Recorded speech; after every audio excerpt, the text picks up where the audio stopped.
Oh man, is like undisputedly the most dangerous man we're gonna have a podcast with. Bad times create good people, good men. Yeah. Okay. Good men create good times. Good times create weak men. Weak men create bad times. And then bad times create good men. Like a circle. Yeah. Right? boom, boom, boom, boom, boom, boom.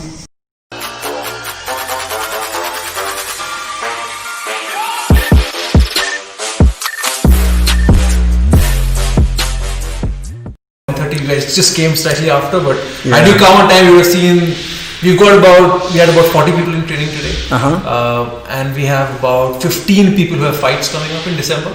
So they're in the middle of the fight camp. So yeah, the training was pretty intense to make sure those 10-15 people are in shape for their fights. That would have been nice. Probably one hour of training would be like 1 week of training at this time because everybody's super pumped up. Yeah, 1 hour. So our first hour is just warm up. Okay. So from 11:30 to 12:30 is just warm up. 12:30 to 1 is technique and positions. Yeah. And from 1 o'clock to essentially 2 today was just hard sparring. Nice. So positional hard sparring. So it's 1 hour of. So think about being on the treadmill. Yeah. And you're not chilling. You're going at a pretty good pace, and you go for about an hour, pretty much. So that's sort of the training that you're looking at. And this is not legs. You're doing push-ups as well, pull-ups as well, because essentially you're wrestling. You're wrestling a gorilla, essentially for an hour. So that's what the training is like. That's the closest to what will probably make sense to you. Awesome. Wow. 1 hour of warm-up. Yeah. Where do you see this in other sports? This doesn't really happen, right? 1 hour. No, not because no other sport is as grueling as our sport. You know, in my opinion, most sports are not a realistic competition based. Like, okay, you're playing basketball. You're throwing a ball through a hoop. You know, if you and I get into an argument, you'll be like, oh no, let's see who can throw more balls in the hoop. No, we're going to fight. If you have an argument, settle it, let's fight. Let's not throw balls in a hoop. Or let's not hit a ball across the court and see who's the better man. Yeah, and we're going to fight. And we've been doing that for so many centuries now. It's so basic, intrinsic part of our personalities. Yeah. That if something happens, let's resolve it, man. Let's go out of the bar. Let's settle the score. Exactly, and you see it across the board. You know, you see ice hockey. You know, ice hockey is famous for fights breaking out. Yeah. Apparently they're legal in ice hockey. You can fight. You don't get like in football. You get a red card. Really? I had no idea about that. You can just fight with each other. Wow. That's the weird thing. In any other sport, you'd probably think of people want to see the teams fight. That's why El Clasico is so big. Yeah. Because there's a fight every time it happens. Yeah. So do we look for fights or is it sports? Why is fighting so different when it comes to that? I'll tell you this. Imagine when you're walking down a mall and it's two people start fighting, you'll always see a group of people standing. Right? Like you're watching, like, oh, there's a fight, bro. It's a natural instinct. You're driving in Delhi and you'll see like there's a crowd together. What's happening? Auto wallahs fighting together. You know, it's every time the fight breaks out, we're just naturally intrigued by it. We're just driven to it. Right. You see two people playing basketball, nobody gives a shit. So every time two people are fighting, it's a part of our DNA. That's how we evolved. Yep. The alpha gene, you know, the part of who's more dominant. That's part of the animal kingdom everywhere we see. Exactly. Gorillas rip other gorillas in other tribes all the time. Charles Darwin, like that. Yeah, survival of the fittest. Exactly. It's evolution. Yeah. And do you see like when we talk about martial arts, we talk more and we think a lot of people think more in terms of physicality. Do you think it's also a mental game in terms of when I see a lot of martial artists, they say this philosophy is more about how to resolve a fight without actually being able to use the skill set that you've been training for so long. Yeah. It's also about... So there's a dilemma in the way martial arts are perceived as compared to how actual martial artists are. When you look at movies, the way it's portrayed is, you know, one stronger than the other. You look at Rocky. Rocky is training a lot more than his opponent and he's winning. The reality is the intricate nuances of the techniques are so important. If you don't have a good game plan, if you haven't trained the right way, no matter how many push-ups you do, how many burpees you do, you're not winning the fight. It's a lot of technique, and that's what drove me to the sport. I started off as a boxer. I did a lot of boxing. So for me, yes, I did win a lot of fights based on my speed and stamina. But once I got in the ring with a more skilled opponent, he was able to do things not because he was faster or better, because he had better technique. he outmaneuvered in a sense because he has a higher skill set. Yeah, So what are the chances of somebody who's just coming out, he's a young brash kid and just wants to brawl inside without skills? Yeah. There are instances when they win as well, but you're Sometimes, saying yeah. when you have the skill, it's much better for you. It's much better. Yeah, I mean, anybody can land, a haymaker. You just, in a fight, you close your eyes and just swing one, there's a giant chance it knocks someone out. There's a chance. Yeah. But it's a very, very, very tiny chance. If the other guy is well trained, if his guard is up, he's got head movement, he knows what's coming, if he closes the distance, if he clinches you, for me to hit you, I need you there. Right. If you are hugging me and your head is buried into my chest, how do I really hit you? You neutralize the opponent. Exactly. You need to figure out what the opponent's main attack is at that point, and you have to figure out how you can counter it. Sure. So it's a lot of technique. You're engaged in fighting, coach. Yeah. Fighting is such a...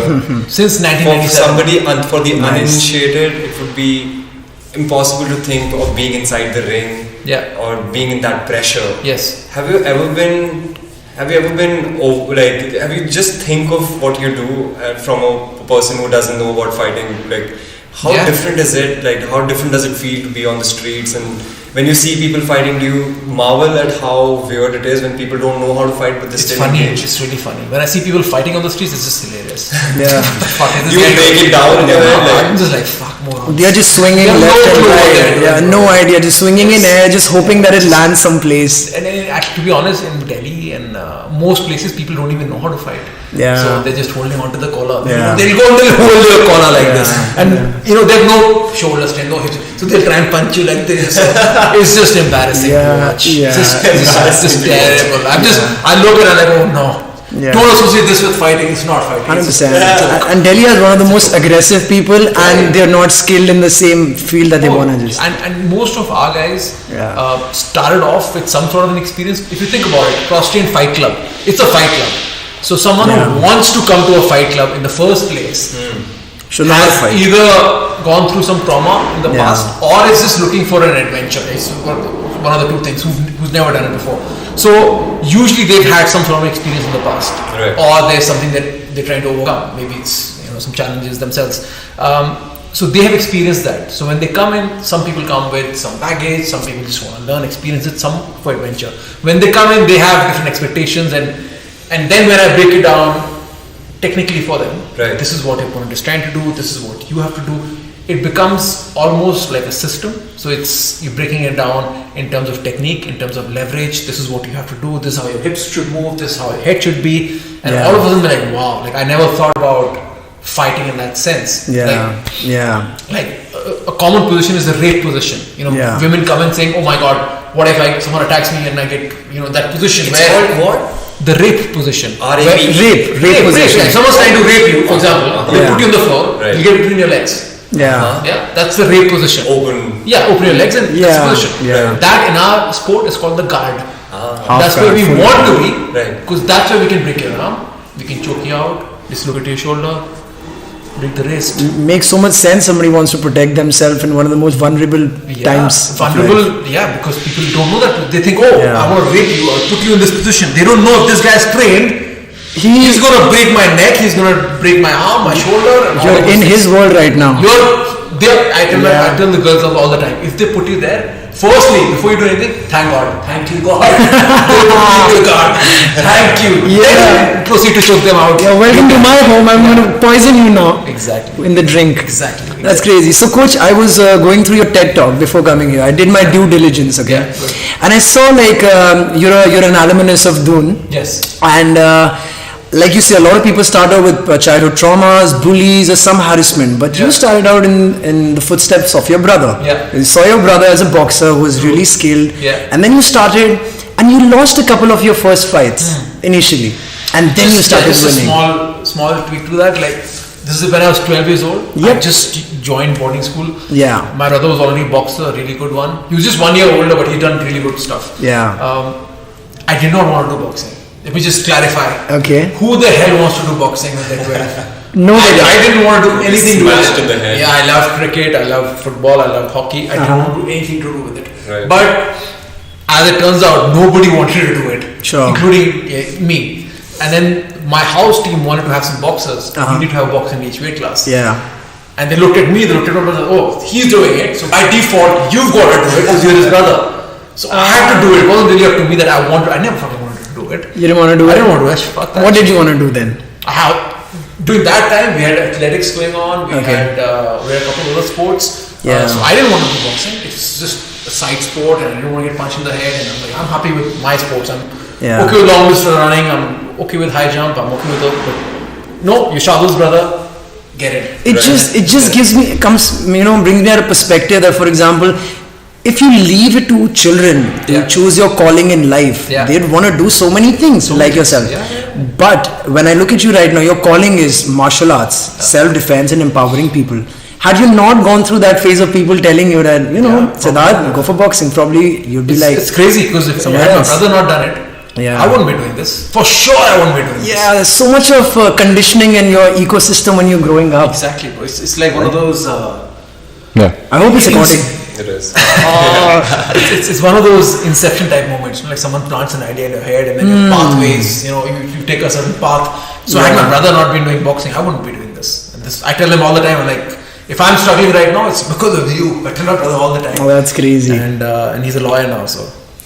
Two different paths. Like he got you into boxing, but then he became a lawyer. Yeah. Wow, dude. That's crazy. But that is great, you know what? Because you started India's first BJJ school in Delhi. And that is so important because we need to channelize our energies. Yeah. And again, this wasn't going to happen. I wasn't doing this. I had a full-time job in the UK. Sure. So I was there, I was training, I was playing cricket on Saturdays, and Monday to Friday I was doing Muay Thai and I was doing some Jitsu. Yeah. So this was again happened just by chance. None of this would have happened. Like Crosstrain wouldn't have happened. We wouldn't have had so many fighters if I just didn't come back and start this. So you did your bachelor's in economics from DU, and then you did your master's from Scotland University, and then you became like an international brand manager for a fitness and sports firm. Yeah. You had a very high-paying job, fairly successful, I'd say, very good future. Yeah. What made you just quit all that and just come back to India? Oh it's a really good question and very difficult to explain to people as well because I myself don't fully understand it. So I had a job. I'd worked for 5 years in London and I was pretty sorted, and I actually had a roadmap in my head that in 5 more years I wanted to be a managing director of a brand. Wow. For a brand, and I was on track, en route for that. Yeah. You had it clear in your head. I had clear. Yeah. 90% of people say you were crazy of leaving that job. 90% people. Yeah, my parents being the first two. For sure. They were like, what? You want to do what? All that money you spend, foreign education, getting a good job. That's pretty much it. Like as soon as I paid off my loan, I was like, I'm free now. Now I can do whatever I feel like, which is leave this and go back and actually pursue what I want to do. Yeah. Wow. It's so crazy. People say it's crazy all the time, but I was really passionate about it, and I had one of my friends with it, and he'd be telling me since we were in school together. He was saying that at 30 I want to be retired. Like I want to be in a beach somewhere at the age of 30. Like, this guy. And this is a guy who would get 99 in maths every single time. He would get 99 in every subject. So I'm like, this fucking guy is so smart. Yeah. If we see he wants to retire at 30, I want to retire at 30 also. Maybe 35 because I'm not that smart. Yeah. So while I was in the UK, he was running a business in the UK as well. And every time he was my best friend. So every time I met him, he was like, don't do this job, man. Do a business. So he was a constant fucking... He pushed you. He was a constant thing like, do it, why aren't you doing it? Right. No one's doing it in India. You should do it. Because every time he called me during a weekend, I was training. He's like, what are you training for? And you just have to figure out, get a business with your passion and also get money. Fucking go to India and do it. Yeah. So he was sort of another person who really pushed me to go out there and do it. And when I came for my holidays, I was staying there a lot. So when I came to Delhi, I couldn't find a place. I didn't want to start a business initially. I wanted to find a place where I can train. Okay. Create something for yourself. Yeah. So I just wanted to just train. Like I just Googled where can I train mixed martial arts in Delhi. And you can find nothing. All I found were karate guys who were teaching you how to hit the air or punch the tree or hit your head on the wall. Yep. Which was not break, which is already more the Chinese Bruce Lee kind of martial arts. But still calling it MMA, still call it mixed martial arts. So that is where I thought, okay, you do your Tai Chi and whatever you want to do. Sure. Just don't call it Jiu-Jitsu. Tai Call it Chi. Muay Thai or whatever it is. Right? You gotta check Tai Chi out, man. It's super fun. Yeah, you can channel your inner self, your inner chi.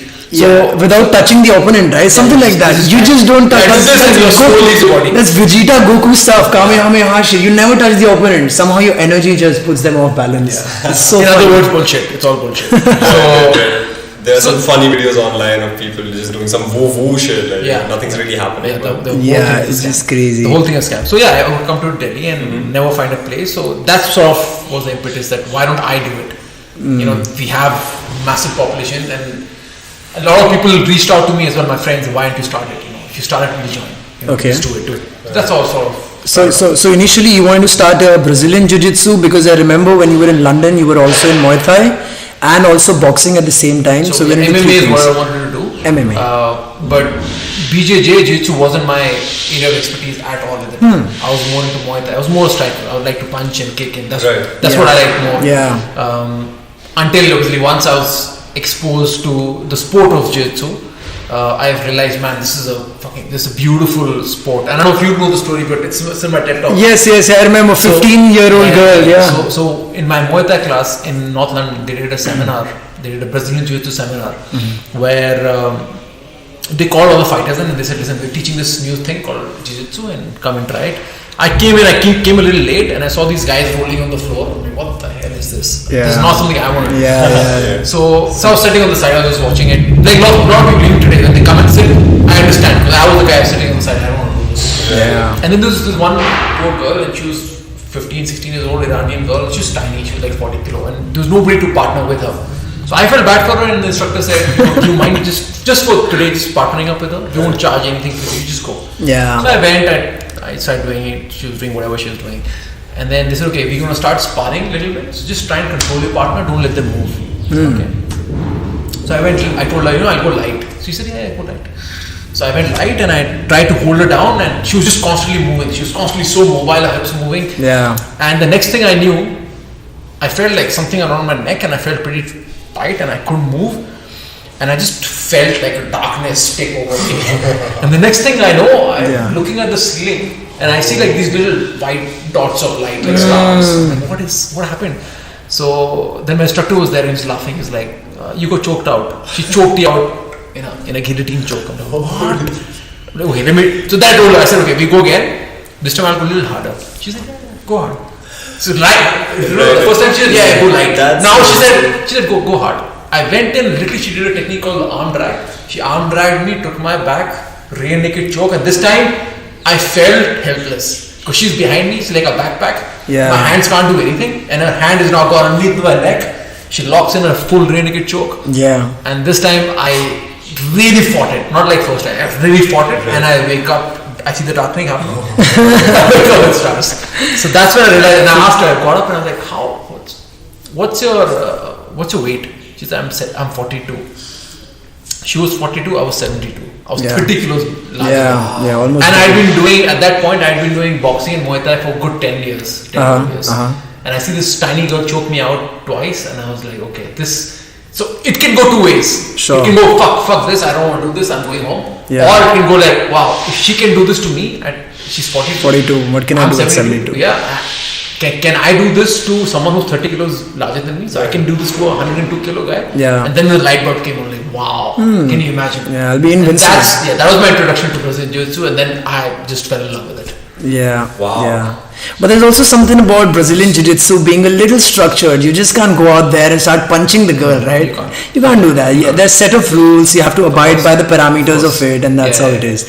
Yeah, but all sports have rules. Like in boxing, you can't hit below the waist. In Muay Thai, you can't kick someone on the ball. So rules are in place just to make sure we protect each other. But even with Brazilian Jiu-Jitsu, a lot of the times when I'm teaching class is based around, okay, we're rolling because nobody can punch you in the face, but be aware that they might be able to punch you in a real life scenario. Yeah. So constant head control, constant overhook. So don't get too relaxed. Just because he can't hit you, don't train in a way that you're not aware that he might hit you. Yeah. So some days we roll with just with an option that just somebody touch can the do head, it. just touch the head. So Elbows, punches, everything. So sometimes we roll that. Imagine he can punch in there. Yeah. So I was here last year. I did like 2 months, 3 months of and I realized there is significant amount of confidence that I carry around. Yeah. Just a little bit of coming 4 days a week here. Yeah.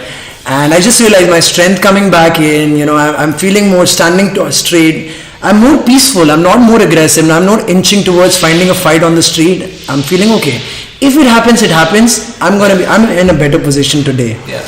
And that's exactly what I see when I saw Anshul Jubilee fighting in MFN, and that guy is much bigger, more experienced boxer, but his Brazilian Jiu-Jitsu is off the charts, and he's just controlling that guy. You see that? A video on YouTube. Yeah, and he's just controlling that guy. Vibes to him. He grabs you and mauls you, takes you to the ground. That's a lot of our guys. A lot of our guys are like that now. Anshul, like I was telling you earlier, he's only been training with us for about 2 years now. Yeah. And he came in already as someone who had fought at the amateur level. So he already had like 10 wins fighting amateur. So but when he came to us, he wanted to go pro. So and self-taught. He was all self-taught. He trained in a couple of boxing studios, but never really had a head coach, never really had anyone to put his techniques together and make a game plan for him. Yeah. So when he came in and I made that plan for him, he went 15-0 undefeated in amateur. And then he became a pro fighter, went to Matrix Fight Night with Tiger Shroff. Yeah. And he's undefeated there 3-0. He's won 3 fights back to back, and he's fighting again next month. December. So yeah, it's a lot of our guys, and Yeah. a lot of the limelight goes to the MMA fighters because they're on TV and they're Tiger Shroff. Yeah. But actually, if you look at even our amateurs are winning everything. Amateur fighters, our grapplers, people like Rashid and Tarun, they are 6-time, 7-time national champions. We go abroad, they compete with the best in the world. So even though they don't get the limelight that the MMA guys get, we have a different grappling team altogether, different MMA team, pro team, amateur team, wrestling team. They're all doing well in their respective competitions. Yeah. And you let them know when they're ready for going pro. You can just figure out where they're fitting in the scene right now. It's very easy to guess. Once you start competing at the amateur level, state level, you start winning, and you're building like a streak of wins. You yourself know, man, you're on track. Yeah. And then when the right fight comes along, I'll tell them to let's take this fight here, and that's how it sort of works. There's no shortcut. There's no someone comes to me so I need to fight pro. Get back in line, fight amateur, win 20 fights, and then Sure. You're not gonna cut the line here, man. And if you want, it's better to. There's a right to pass. It's right. If you wanna go, I won't stop you. Go, get smashed. There's only so much damage a fighter can take as well, right? And it really breaks your confidence, man. If you, I've been in so many tournaments where I've fought people who are way better than me, and I realized, shit. It can really break your confidence massively. There's a reason why it's step by step. Absolutely. So you've got to be gradually improving, and that's why in Jiu-Jitsu we have belts. You have white belt, and then you get blue belt, purple belt, brown. Can somebody skip a belt? You can skip a belt. There have been cases of people skipping belts, but that's also because someone has been training for a long time, just hasn't been graded. You need a black belt to grade you. So for example, you've been training for 10 years. You've been really good, but there's no one who's come and tested you for your belt. So someone would come and say, okay, you're really good, you're purple belt actually. There must be some guy in the forest doing it with some bunch of 5 yin yang people, Like if you have a school and you have somebody who's already trained, they'll probably accredit you, right? Mostly how it happens, or do you have some outliers coming into the gym? In India, when we started off, we didn't have anyone to grade us, for example. Because Brazilian Jiu-Jitsu is a Brazilian sport. So for the longest time, you had Brazilians who were black belts and they could give belts, and no Brazilians came to India. The Gracies, right? So it's literally on the other side of the world. It's literally, it is, exactly. And like you said, the Gracies, it's one family that sort of has the lineage of giving out belts. So then we had to train anyway. We can't wait for someone to belt us. We have to keep training. So we kept training. And then eventually people came in, they're like, oh, you guys are good, why don't you take a blue belt, why don't you take you deserve a purple belt, you deserve a... that's sort of how it's gone. They're all black belts who are giving... All black belts, Okay. Only black belts can grade. Wow, it's... Black belts can grade brown belts. Like a brown belt should be able to give a blue belt. Maybe in some cases purple belt if he has permission of another black belt. Perfect. So coach, it might be like a very novice question, but what are the color grades? White. Okay. Blue, purple, brown, black. Black. And there's something called diamond black. I don't know, maybe I could be wrong. Gracies are beyond a black, and there must be like crown black. So there's black and there's coral belt. Coral belt is red and grey mixed together. Yeah. I had no idea. Sometime back. Beyond that is red belt. Red belt. Masters, yeah. Is there, how many red belts are there in the world? Very few. Like and they're all 90-year-olds who've been training since they were 20. So yeah, you can't even expect to get there. The majority of them must be Gracies, right? Brazilians. Brazilians. So actually, Gracies is what everybody thinks. Gracies are the only family. There are actually a different lineage as well. Like people who didn't train with the Gracies, people who trained at the same time as the Gracies, but who probably weren't as didn't get the PR. They didn't promote it as much. Right. Yeah. So, yeah. That's Gracies were like Rothschild family, just keeping it in their own family, everything, you know. And then having a lot of kids, and their kids having a lot of kids, and their kids. There were 25 kids, right? 25 or 26 siblings. More than 10 for sure. Yeah. And then they had cousins, and the cousins had also took the name Gracie, and then it just became like a massive. Yeah. And there was just this one outlier who said, okay, I don't want to just teach it to the elite people in the world. I want to get it to the masses. And somebody said, okay, I'm still going to be taking your name, but have my own academy. Yeah. And then start teaching other people. Yeah. That's where Eddie Bravo and all those guys started. Yeah, so a lot of people. So Eddie Bravo also has a direct lineage. So he's trained under Jean-Jacques Machado. And Jean-Jacques Machado is under the Gracies. Machado family is cousins with the Gracies. So no matter who the black belt is, he'll have a direct lineage either towards the Gracie family or towards Fada, which is the other lineage of the So coach, I mean, I'm aware that the progression of BJJ happened from Japan in Hokkaido. Yeah. One of the Gracies went to Japan, fought there, realized there are loopholes, I can better it. What's like intrinsic basic differences for somebody just starting out between Hokkaido and BJJ? Yeah, so the story is slightly mixed up there. Okay. And there's a story which starts from Mahabharata. Yeah. If you want to go that far. If you want to go that far, It's so good. Or we'll talk about just where you are at timeline wise. Okay, let's talk about your timeline. So what happened was judo. You're familiar with the sport of judo? Yeah. So judo gave birth to a sport called Japanese Jiu-Jitsu, which is practiced in Japan, with a lot more focus on fighting on the ground. So that Japanese Jiu-Jitsu, there's a guy called Mitsuyo Maeda. He traveled to Brazil, and in Brazil he taught his techniques to the Gracie family because they were hosts. Not just the Gracie family, they showed to a bunch of Brazilians. Okay. That's sort of the root of where the Japanese Jiu-Jitsu got introduced to the Brazilians. The Brazilians then refined it, focused more on the ground aspect of the fighting, took out the judo aspect from it, the sport aspect, took it more self-defense. Specifically, there was Llyod Gracie, who was the youngest of the kids. He was the weakest. He was the thinnest. Yeah. He couldn't even do a pull-up. Like that was how weak he was. And when the brothers would train, he would sit on the side and watch. And he realized that these techniques are pretty good, judo techniques, but he thought he's not strong enough to do them. Yeah. So he modified it.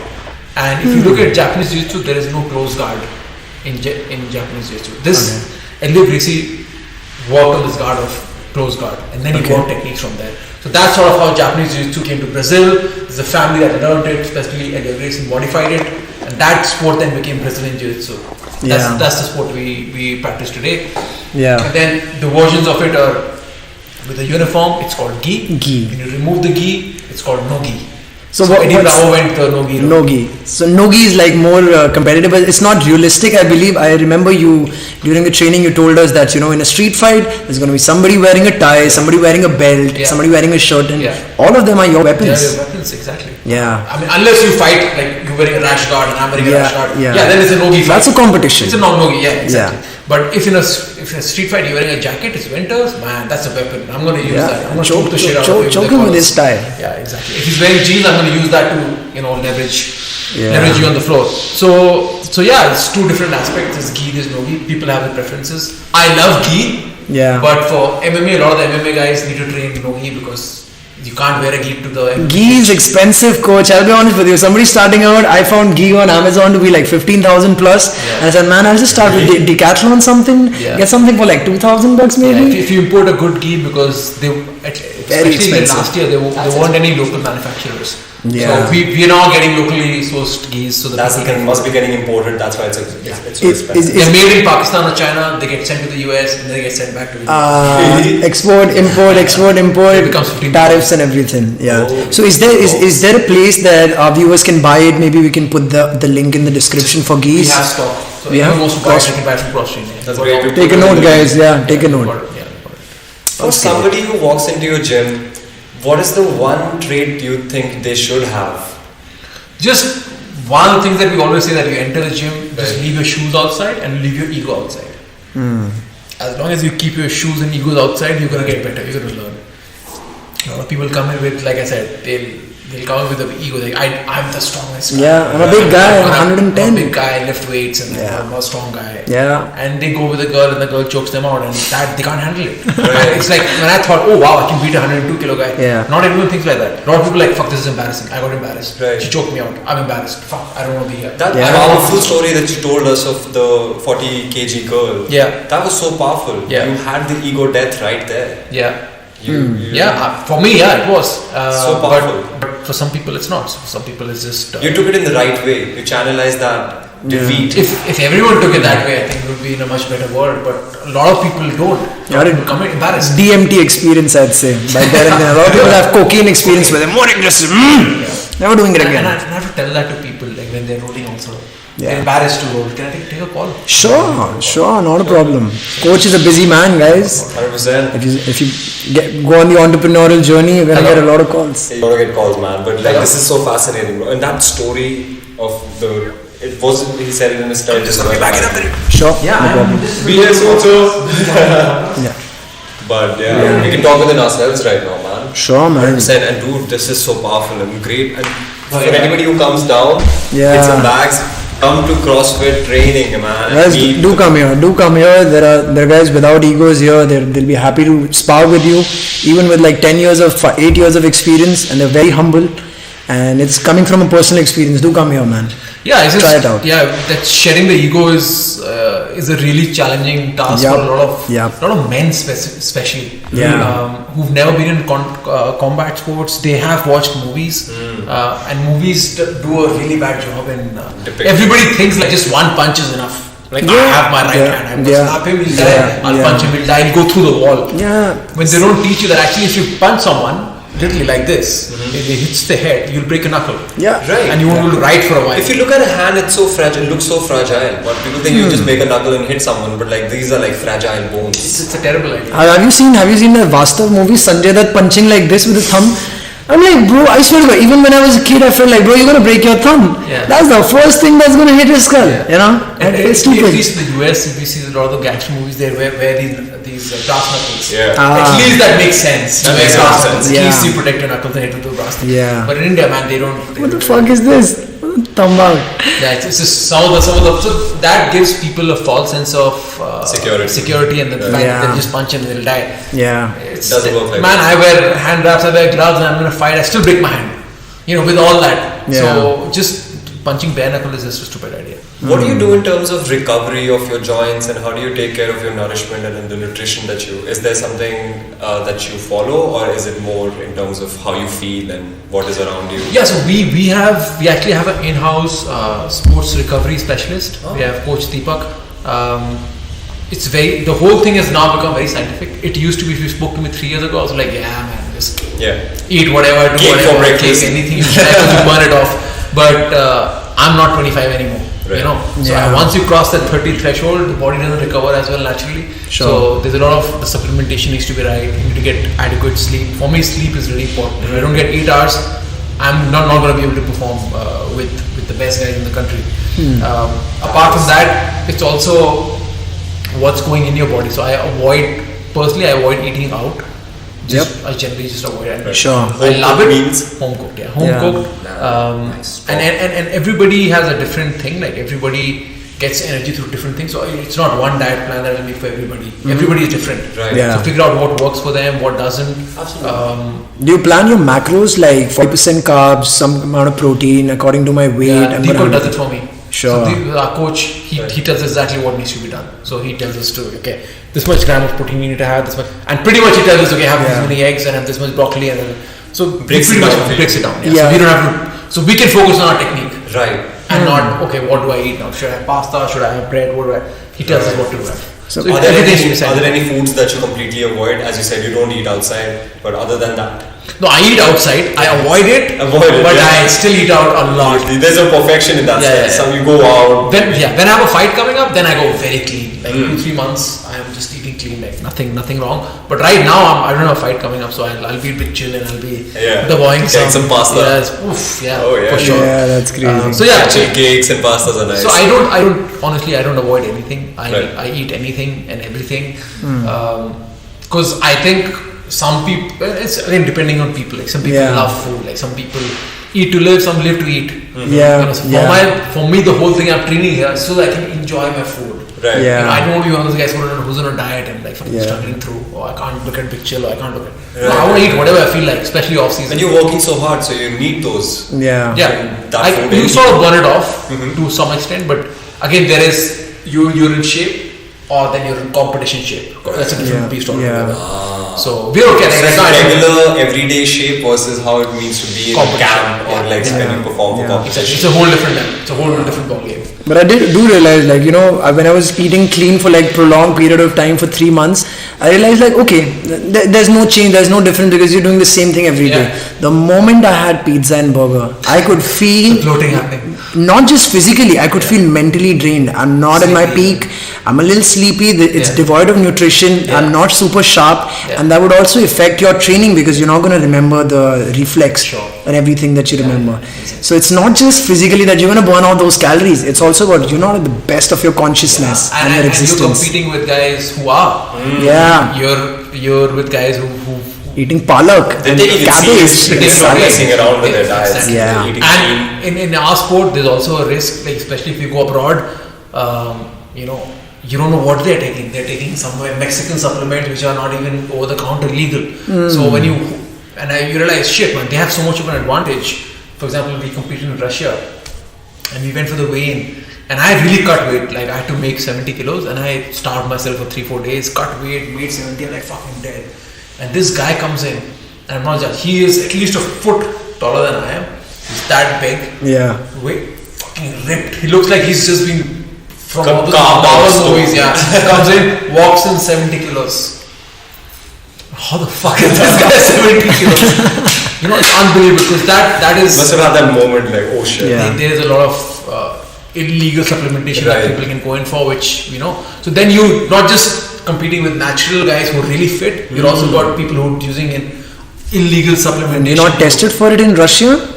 I've heard there's state sponsoring doping happening in Russia. We can't say anything because Chris is one of the documentaries that talks about it. In curious, it's on Netflix. I did watch it. So a lot of it's not just Russia, it's just everywhere. Everywhere there's no testing, and then you have the World Championships happening, everyone's on it, and when you're not on it, then you've got to be super focused on making sure that everything is right, everything broccoli to. Do you think the era of natural athletes is over? Most situation. Because this is unfair, like when it comes to Indian athletes, we don't have those kind of supplementations going on for ourselves. And I also realized like there are at international level we have a disadvantage because of this. And exactly, just adding to that point, I also realized there are some supplements that are never tested and they are new. So USADA and all those organizations are just testing you for the limited amount of things that they know of. There are something else that the entire chemistry has changed. There's new stuff coming out every day. Every day. So what I tell as a joke to my students, I said, okay, if you want to get really good, like if you want to get really fit, go to USADA, see the stuff that's illegal, just start handling that. Just see the stuff they banned. There's a lot of protein brands, whey protein brands, which are illegal because maybe they found something in it. Some testosterone or something. Fuck, just have that. You don't need to get like other stuff. Just take whatever the proteins, whatever they're banning. Muscle Tech or something. They might have like something in the name of creatine. Again, we can't take a brand's name because we don't know. But sorry guys, just hypothetically, no brand sues us at the inception of our 5 million 5 million lawsuit. Okay, these guys have the money. Sorry mom, I have to go to Nepal. I have to quit everything and run. Exile. So it's you've got to be super focused on your goals and I'm one of those guys who generally avoids supplementation. Like I want to to be as natural as I can. You don't take proteins? Whey protein? I avoid it as much as I can. I'm not taking it right now. How do you maintain your muscle mass? You're pretty jacked for sure. There are a couple of different schools of thought. I think you can get a lot of your protein through meats and through eggs and all of that. I think it's only when you're not able to get sufficient amount of protein there, then should you get. You want to add it, or maybe go beyond it because your body can only digest certain amount of food. So much. Exactly. And I have a cook at home, so he cooks good meals, so I feel my protein is taken care of. Right. Wow. It's only when I go into a diet and I start tweaking my diet, that's when I put in the supplements. So for you, like for somebody who's in this for a couple of years, what do you think is the best protein source for Delhi, Noida, North Indian people, also India in general? Eggs are pretty cheap. Sure. Eggs are pretty Basic cheap. egg, white eggs? Egg whites. Okay. But with the taste. Not the organic stuff, right? Not the brown eggs. No, not really. No, I'm really flexible. It doesn't really make it. Some people say you stick to organic. But I tried it. It's going to put a hole in your pocket. It's super expensive. Very expensive. Yeah. So we have to look at what people can afford. Eggs. Sure. Everybody has eggs at home. Sure. So just for me, if I'm having even a scrambled egg, I just put a couple of yellows in because some nutrition is there as well. A little bit of cholesterol. Yeah. It's again, I'm not having 10 eggs a day. If you go to the gyms, like regular gyms, they'll tell you have like 20 eggs a day. I'm not saying do that. Sounds like carnage. But that's what they recommend. But that's I've had my share of 50 eggs a day when I was bodybuilding at the age of 18. I had like 18 inches bicep. No one has been there since like a decade with me. So I had like this huge bicep, and I'll be honest, I tried some supplements. You know, they had some illegal stuff too, and I had to because I was competing with the Haryana guys. All of those guys. I swear to God, D-ball, Dynaball, Lanaball, all.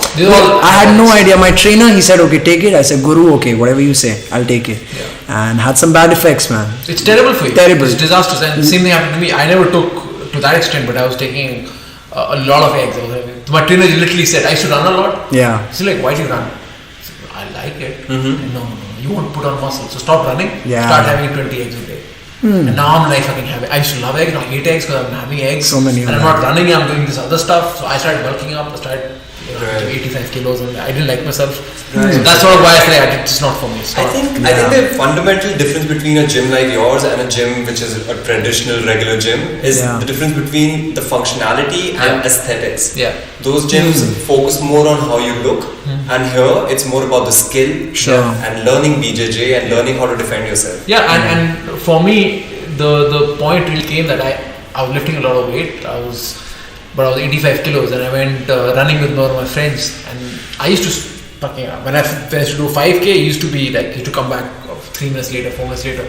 But we went running after a couple of years and I couldn't run, my cardio had gone. And for me, being a sportsman, when you see your cardio go, it's the worst. My whole game was based on cardio.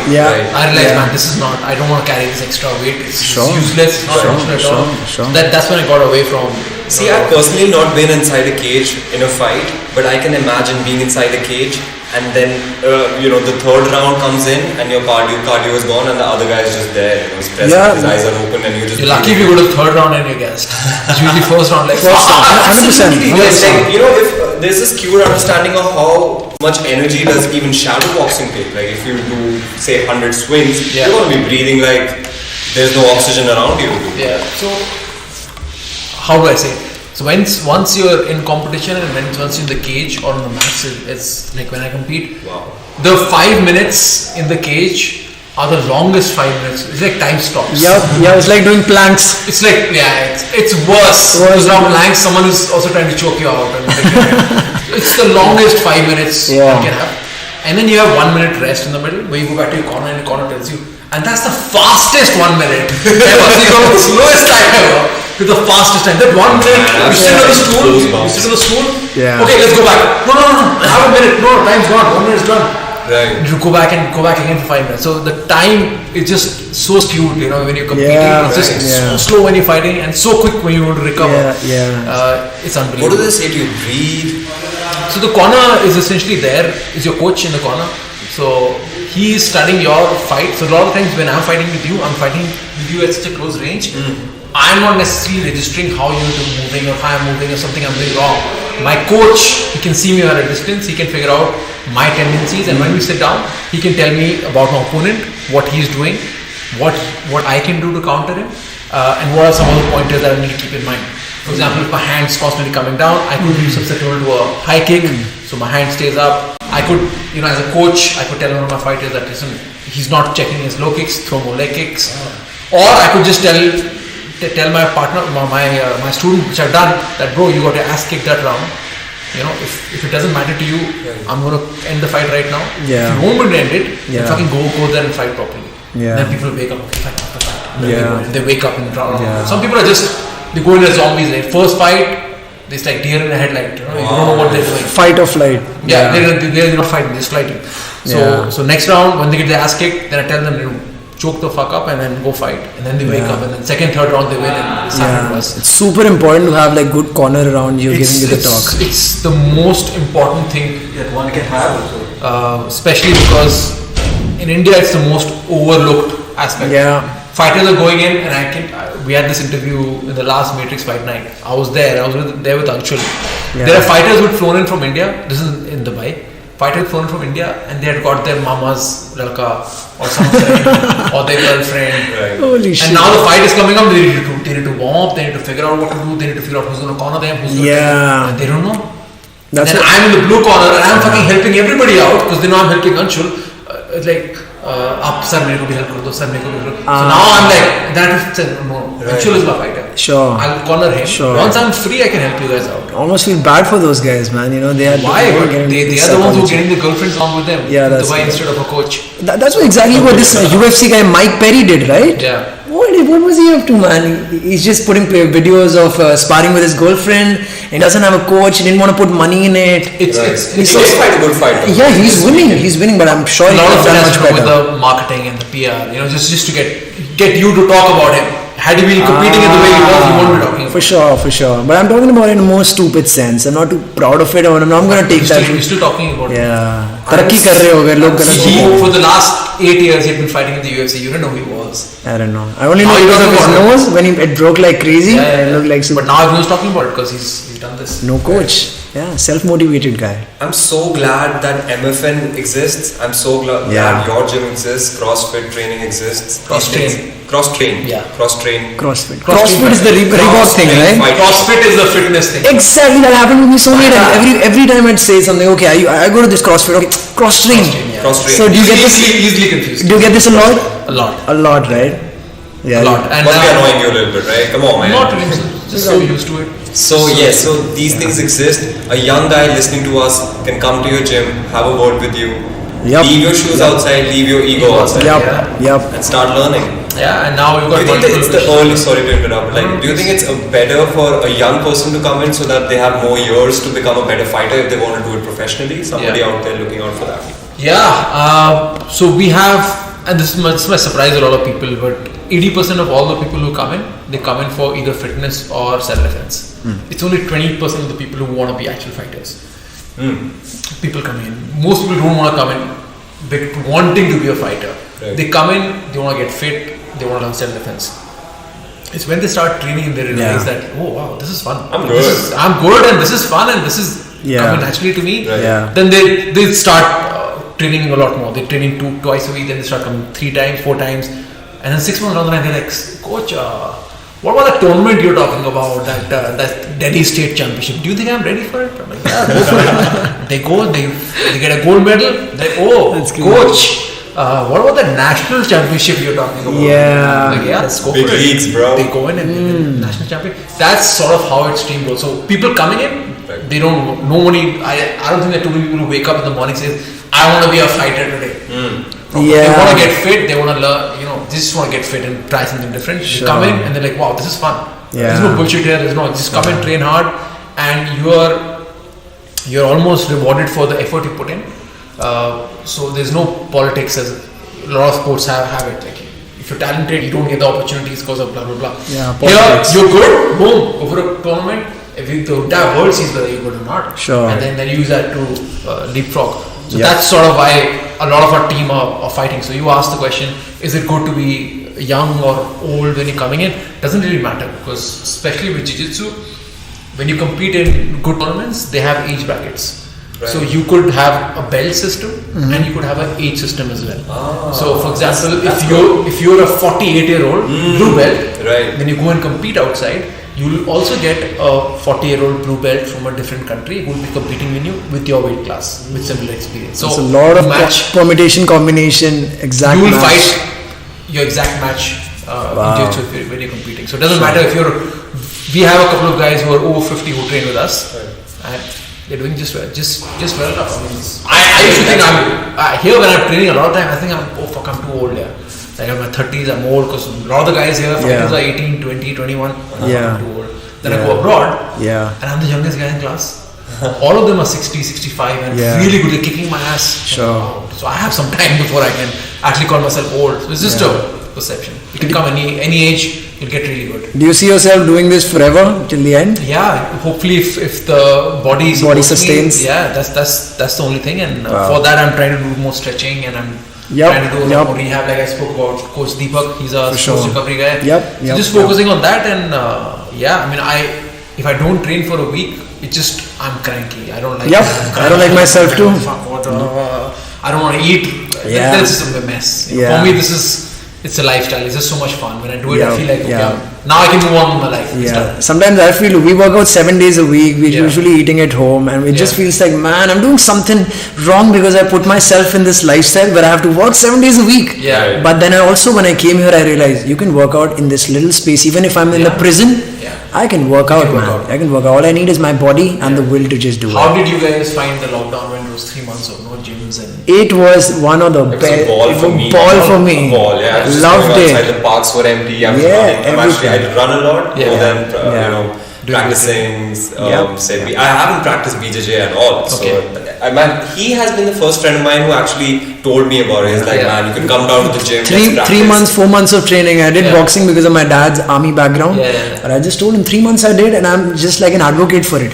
Everybody should do it, like 3 months. Change in him as well. Like those 3 months, like his mental framework kind of changed. Like the way he talked about fitness and the way he was talking about. Was he watching videos as well on YouTube? Sharing videos all the time. He's super excited. I was reading as well, like more technical, also reading about the philosophy of it, how the body feels. There's an unnatural way to just twist the body, and that's where it snaps. Which is what we were doing now, which is the wrist lock.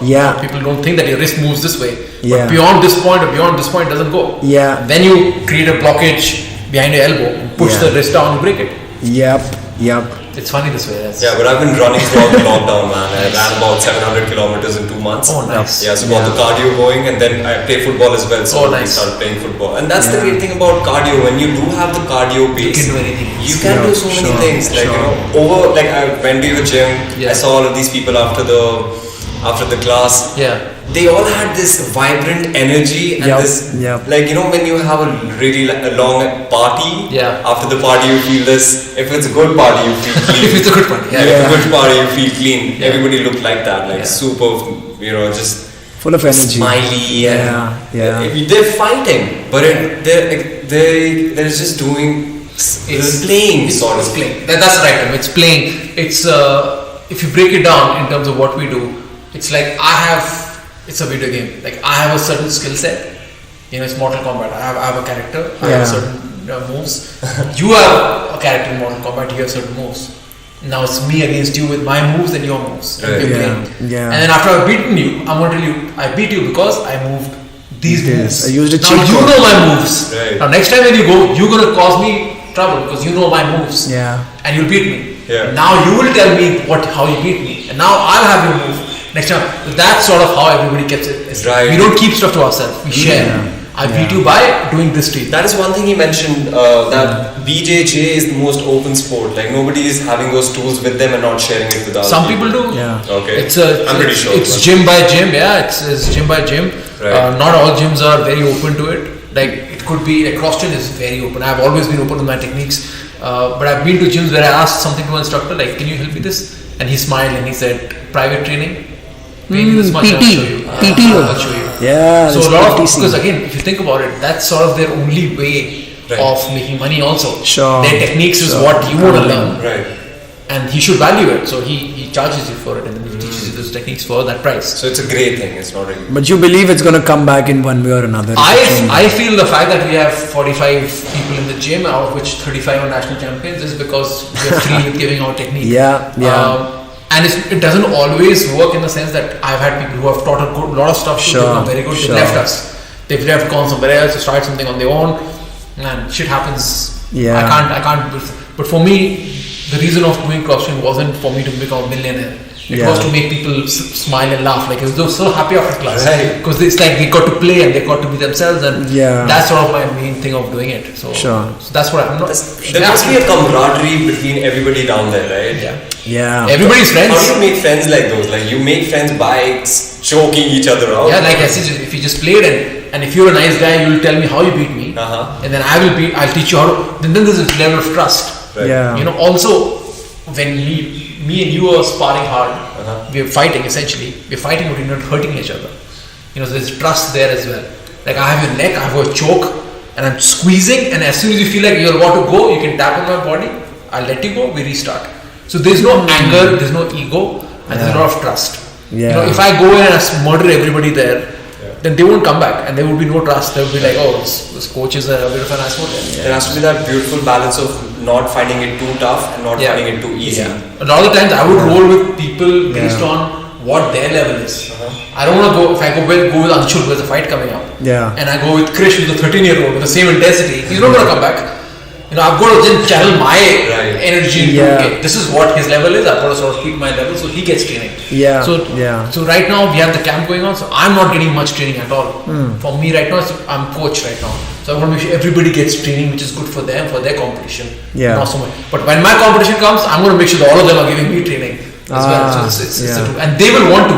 Because they know that when it was their time, I helped them out. So then it's not, I can't force them, but they will give it back because they appreciate the fact that, you know, it's there. So from that, coach, it brings me to a question, like I mentioned, I'm going to talk about it. Competing and coaching. So here you're the one coaching them, you're the guru, but there's here Sid also going to Russia. There's a chance that you might lose. There's a chance that, you know, you come back and you say, okay, your coach who's been teaching you lost. Is there some kind of feeling, emotional baggage you feel about it, or how do you deal with that, something like that? There are two things there. There's one, the balance, striking the balance between coaching and competing. So I used to really struggle with it because I would be cornering my guy and then I was supposed to fight on the next mat. It's like, fuck, what do I do? And if I'm not able to coach my guys, I'm just a miserable mess. Like, I can't fight if I can't. If I'm coaching, I want to be coaching. I'm not doing fucking thinking about my fight. If I'm thinking about my fight, I'm not doing a good job as a coach. So now, one of the things I've tried to do is, if my students are competing, I'm not competing in that tournament. Or if I'm competing, then my students are not competing in that tournament. So I can be 100% focused on myself. And I'll give you an example. 3 years ago in Russia, World Championship, so on day one, I was cornering, I cornered 6 of our guys. Next day we had a bunch of fights going on, and I had my first fight which I won against a Russian guy. I came out, I had 5 minutes rest before I had to do my semi-finals fight, and Rachit started fighting on the other mat. So now I'm like, fuck, now should I rest after 5 minutes? I'm fucking dead. I had a fucking war with this guy. Should I rest or should I go coach him? Because I know no one else can coach him. I know his game better than anyone else. So then I said, fuck it, I'm going in coaching him. So I went, I coached him, and then right as his fight ended, they called my name. I had to run back and fucking. And who's coaching you? Nobody. Nobody. So that's always my dilemma. I've never had anyone coaching me. So if you look at the photograph which is printed on the wall, they put me trying to. So that actually is a great photograph, the graffiti. Because if you look at me, I'm looking at a certain direction. I'm looking at my team and I'm looking for advice because that's my corner. My students. What do I do? I'm stuck. And they look up to you. And they're looking at me. And the mom's looking up, both looking here. They don't know. It's a position that I'm not familiar with. And obviously they're not familiar and I'm just, they've got a good photograph of me looking sideways like I need my corner here. Come on. I'm looking at my corner and asking for like fuck. And I've had that the Tony Ferguson situation. He doesn't have a coach, dude. How do you tell that guy to do something? Because you have all the information. Everybody looks up to you. You need to have a head coach. That's why I like being there for my team because I know the gap that's there for me. Because when I look, there's nobody there to coach me. And they only know the stuff that I've taught them. So they can't teach me anything else because everything they know is come from me. Right. So I struggle with that a lot. But then again, that's... But I can really understand, like, since you're coaching all these warriors and winning national championships, and that's the question I asked before the cameras were rolling. Who coaches the coach? And then how do you keep up to the level where the other wolf who's hungry is going to come on the top? You're already there. Then you're all there. How do you maintain that coaching it's constant persona? Study. It's a lot of study. So again, like you spoke about, is fighting just fighting? It's not, because I put in about 8 to 10 hours every day of studying fights, looking at technique, looking at instructionals, MMA, wrestling. That's full time. It's full time. It's a full time job. When people are like, oh, you just have training in the evening. Yeah. But during the day, I'm fucking studying MMA fights for Uttarnchal and these guys, Jitsu fights for Rachit and these guys, wrestling for the wrestlers that we have, boxing techniques for the boxing guys. I'm looking at a lot of tape, a lot of fights, Muay Thai guys, and then when I come in, I can share that knowledge with with all our guys who need to be taught. But yeah, a lot of it is to help these guys. It's just when I have a fight coming up, then I start focusing. Okay, this is my game. This is what I want to do in the fight. These are the things that my opponents can do, and then I start making a game plan for myself. So right now, I'm not working on myself at all. It's about the team, getting everyone ready. So from coaching, competing, handling your business, and constantly growing as well, and also juggling between your personal life. And you don't drink coffee. I don't drink coffee. I've just started evening tea because my mom was really on my case during the lockdown. She's like, you need to start having tea, have tea. So I've started having tea. I was never really a coffee. That's a way for the family to spend some time together. So they're forcing me to have it now. But I don't do coffee. So coach, I have like a very basic question that a lot of people could learn from. What is the difference between grappling, wrestling, BJJ, Sambo? Sambo I know a little bit. But what is this when they say grapplers and judo? What's the basic difference with grapplers, wrestlers, BJJ, judo, all of this? So martial arts can really be divided into 3. One is with weapons. So just throw that out of the equation because you never see 2 people sword fighting on the street. The next is striking. So striking, you've got punching, kicking, elbowing, so that's striking. Okay, so within striking you've got boxing, Muay Thai, Taekwondo, Karate. That's all striking martial arts. That's one aspect. The other aspect is grappling. So just like grappling, it's like striking. Grappling is a very vast term. It incorporates all the different styles which comprise of grappling. So judo, so all the martial arts which don't involve punching and kicking, but they involve controlling someone's body. Thrashing, pushing. Exactly.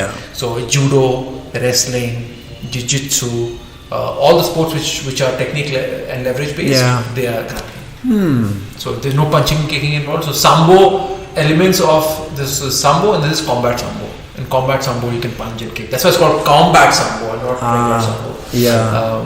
So that's the one Khabib does back in the day. Yes, you're right. And with grappling you've also got joint locks, you've got chokes, strangles, and controlling, pinning the person to the ground. So for example, our wrestling, kushti, the goal is to pin your opponent's shoulders to the floor.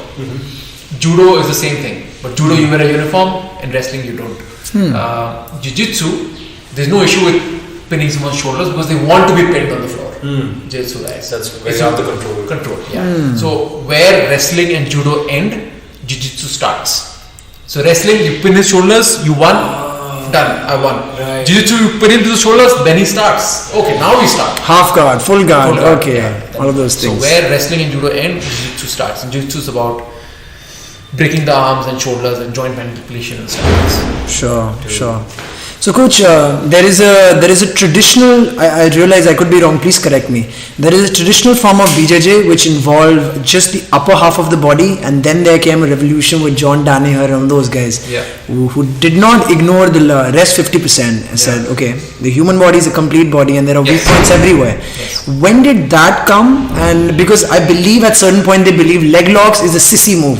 You only do it when the traditional pillars of BJJ have failed. The system has failed. And now you transition into it.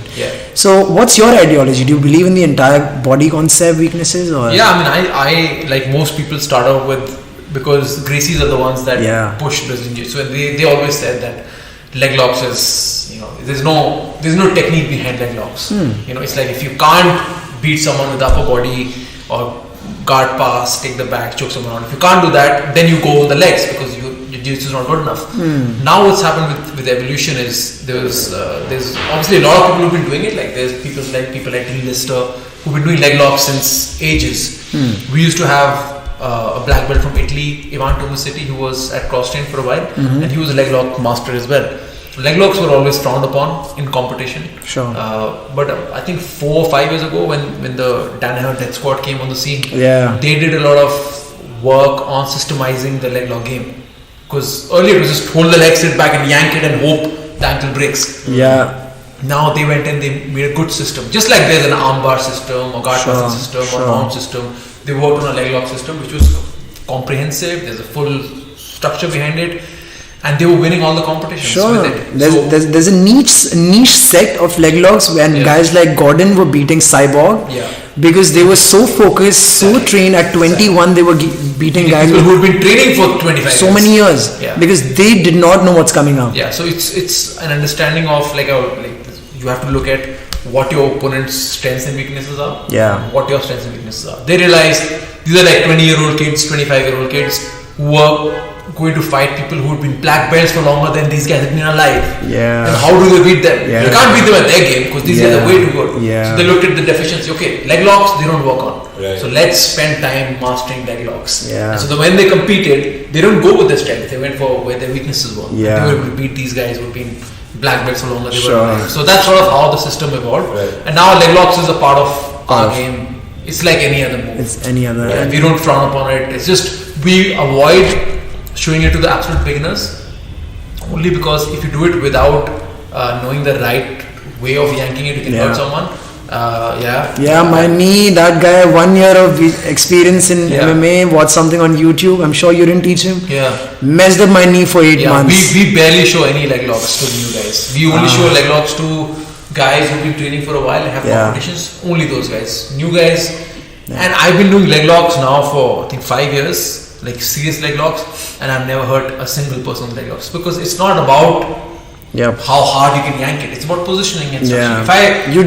If I have the control of the leg, the guy can't move, then it doesn't take much for me to it's very easy to hurt someone when you have in a leg lock. And that's why I don't show it to the beginners because beginners don't know it. They'll hold it, they'll yank it, and that time the guy's ACL or MCL is gone. It could be a case for disaster when you have two beginners going, sparring each other. We make sure they don't do it anymore. So I'm actually partnering people up. Oh, you go with him, just because two beginners is a disaster. Someday you just low on energy, maybe you had too much pizza, you might miss out on one pair. Shit can always go wrong. It happens and but there's only so much control you can have. People have to take care of their own safety also. Absolutely. This is very counterintuitive for somebody who's not been into sports. Like this happens in football as well. Like you'll have like beginners coming in playing and they'll start injuring everybody inside the ground. Nobody wants to play with them anymore. They start diving on your knee. They'll hit you from behind, they'll tackle you from behind, all these like stupid mistakes that beginners make. But then in the same, when you have something like martial arts, if you're practicing BJJ, you could break someone's neck to do something really stupid if you're like being too aggressive for no reason. Which is why a lot of our training is now changed. We don't do so much open rolling. I do whatever you feel like. We have to start from the knees.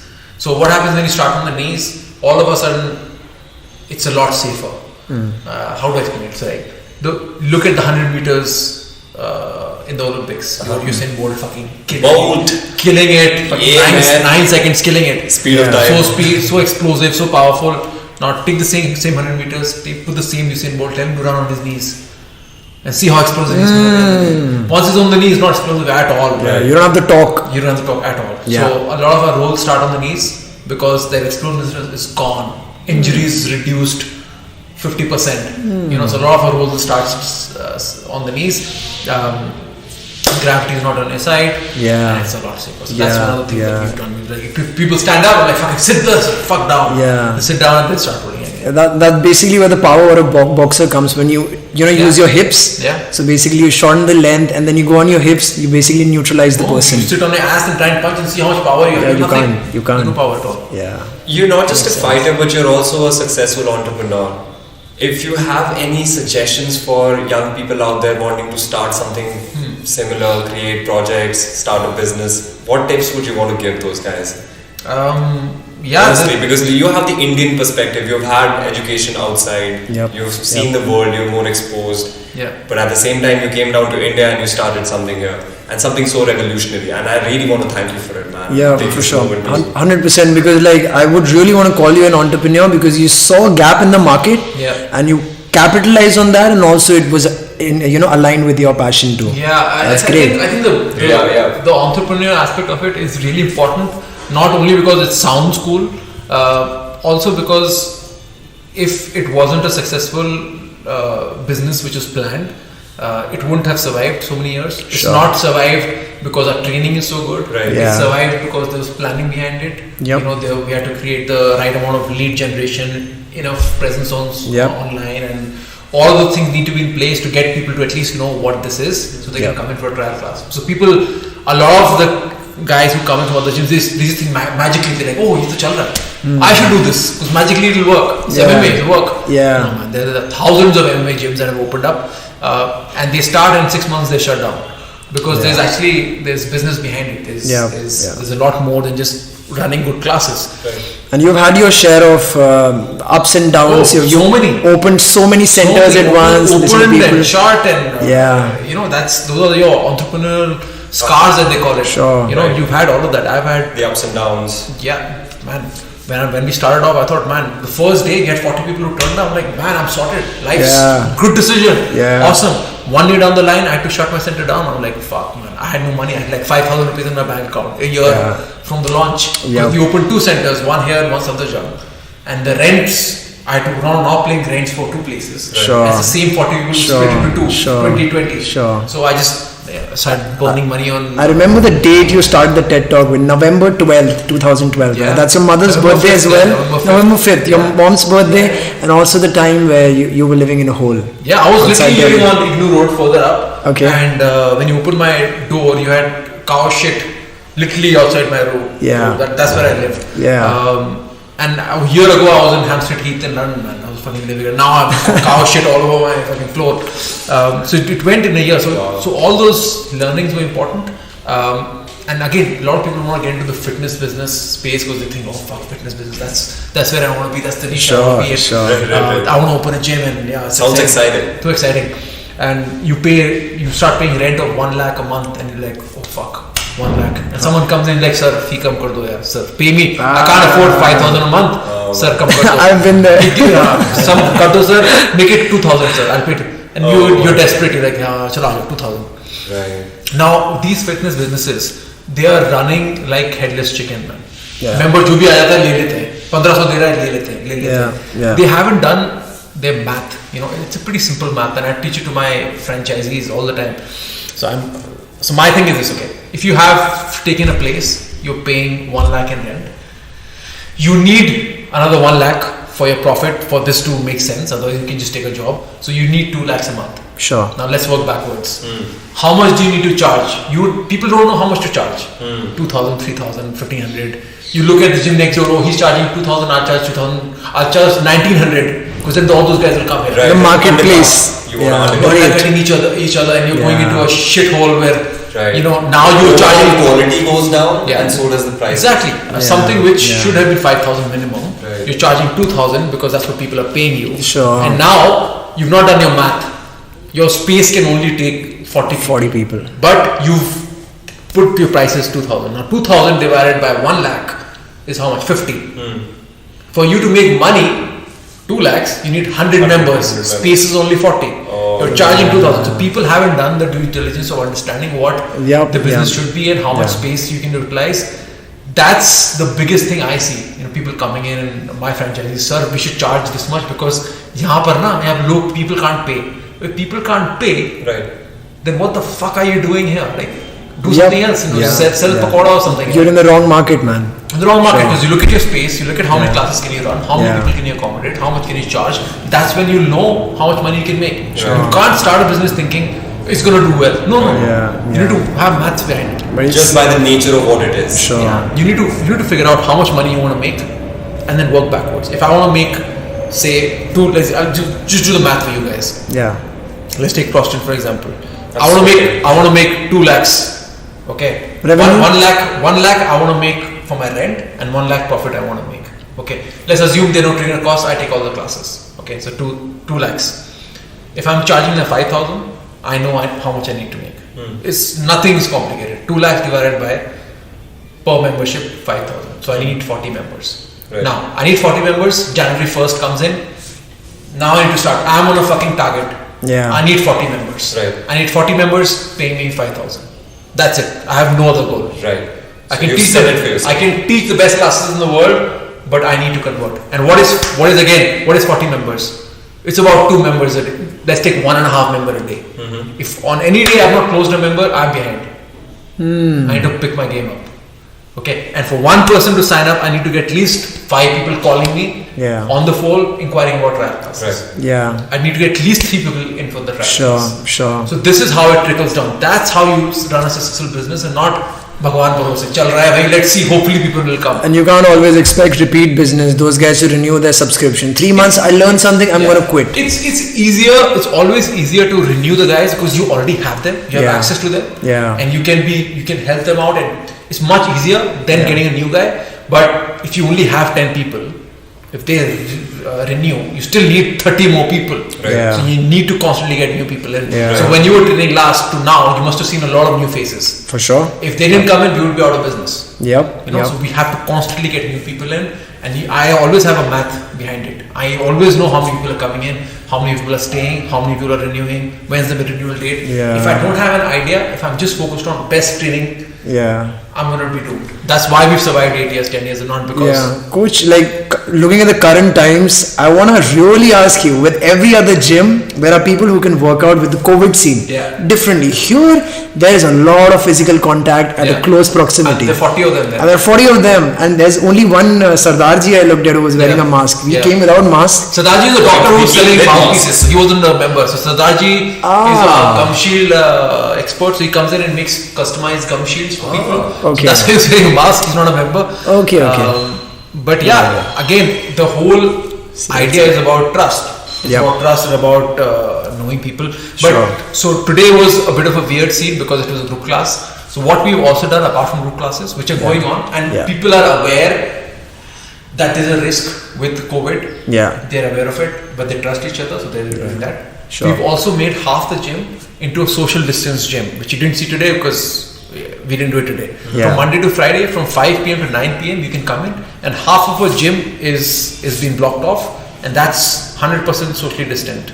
Okay. So from 5 p.m. to 9 p.m. Monday to Friday, come anytime. There'll be a coach there. He'll take you through a personalized 30-minute workout. Nice. And you don't have to touch anyone, be with anyone. You'll get a spot on the gym. Yeah. And you get your full 30-minute workout. Come anytime, do your workout, and fuck off. So that's something that we've done as well. But it must be tough in terms of like the business operations, not the government not allowing, the lockdown there, you can't open a gym. But what do you do about it, man? You can shut shop and you can cry about it. You can talk about, it's Modi, or it's Rahul Gandhi, it's Congress, it's BJP. Or you can figure out that, listen, to be honest, it's you. Let's have Zoom classes, online classes, whatever it takes. It's how bad do you want it, man? That's the reality. How bad do you want to survive? Yeah. If you're doing it for the heck of it, let's see how it goes. Yeah, you're going to shut shop at whenever you feel like. But if there's no fire underneath your ass, you're not going to do anything about it. It gives you perspective that you need to have that buffer for contingencies and pandemic. Have to. We moved to a new place when lockdown hit. We moved from Safdarjung.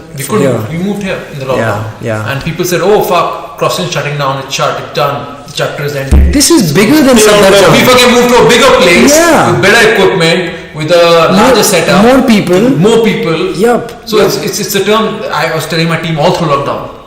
He said, we'll fail, but we'll fail upwards. We'll fail, but we'll fail upwards. So we failed upwards. We moved to a bigger center, more members, better training, everything moved upwards. So it's how bad you want it. So all through lockdown, I was constantly looking at properties, I was constantly talking to people, I was trying to look at, because everyone is suffering. Everyone's business is suffering. How I can get collaborations, how I can join people. So an entrepreneur is not someone who's just running a business, but he's also someone who's looking for opportunities. He's solving problems, exactly. He's creating synergies, and that's how we found this place. Moved to a bigger place. these mats, like if you won't see these mats anywhere in India. Sure, I think that's the first thing no one was I made my own mats. Really? All of them? All of them are made by me, yeah. Wow. What is there in the material of it? Can't tell you, it's a secret. The KFC CFC secret. Yeah. So if you see the old mats, the puzzle mats, they're on the side. Yeah. They're stacked up on the side. The issue with them was someone's toe would get stuck, or sometimes sweat would seep through the puzzle mat. So I wanted to create mats where nothing gets stuck anywhere. It's easy to clean. Nobody gets injured. It's very cushioned. So I did about 4 months of R&D all through the lockdown. I've literally, when I say made the mats, I found all the raw materials. Yeah. You know, everything from the cover to all the stuff that went underneath it, even the glue, like what glue used to be put, everything had to be done. I mean, it just makes you realize, man, there are so many loopholes and tweaks that you could have done, but in a normal scenario you wouldn't have. So rather than crying about it, you tweaked on them, and when things opened up. That was 3-4 months I needed. I needed those 3-4 months. And that's the time when we just finished Reignite Fitness Fest. You know, and I was burnt out. I was burnt to the extent that I wanted a month off anyway. So when lockdown hit, I was like, wow, this is the time I wanted. That's when I started working on the new center, working on the mats, our training, our curriculum, all those things I worked on.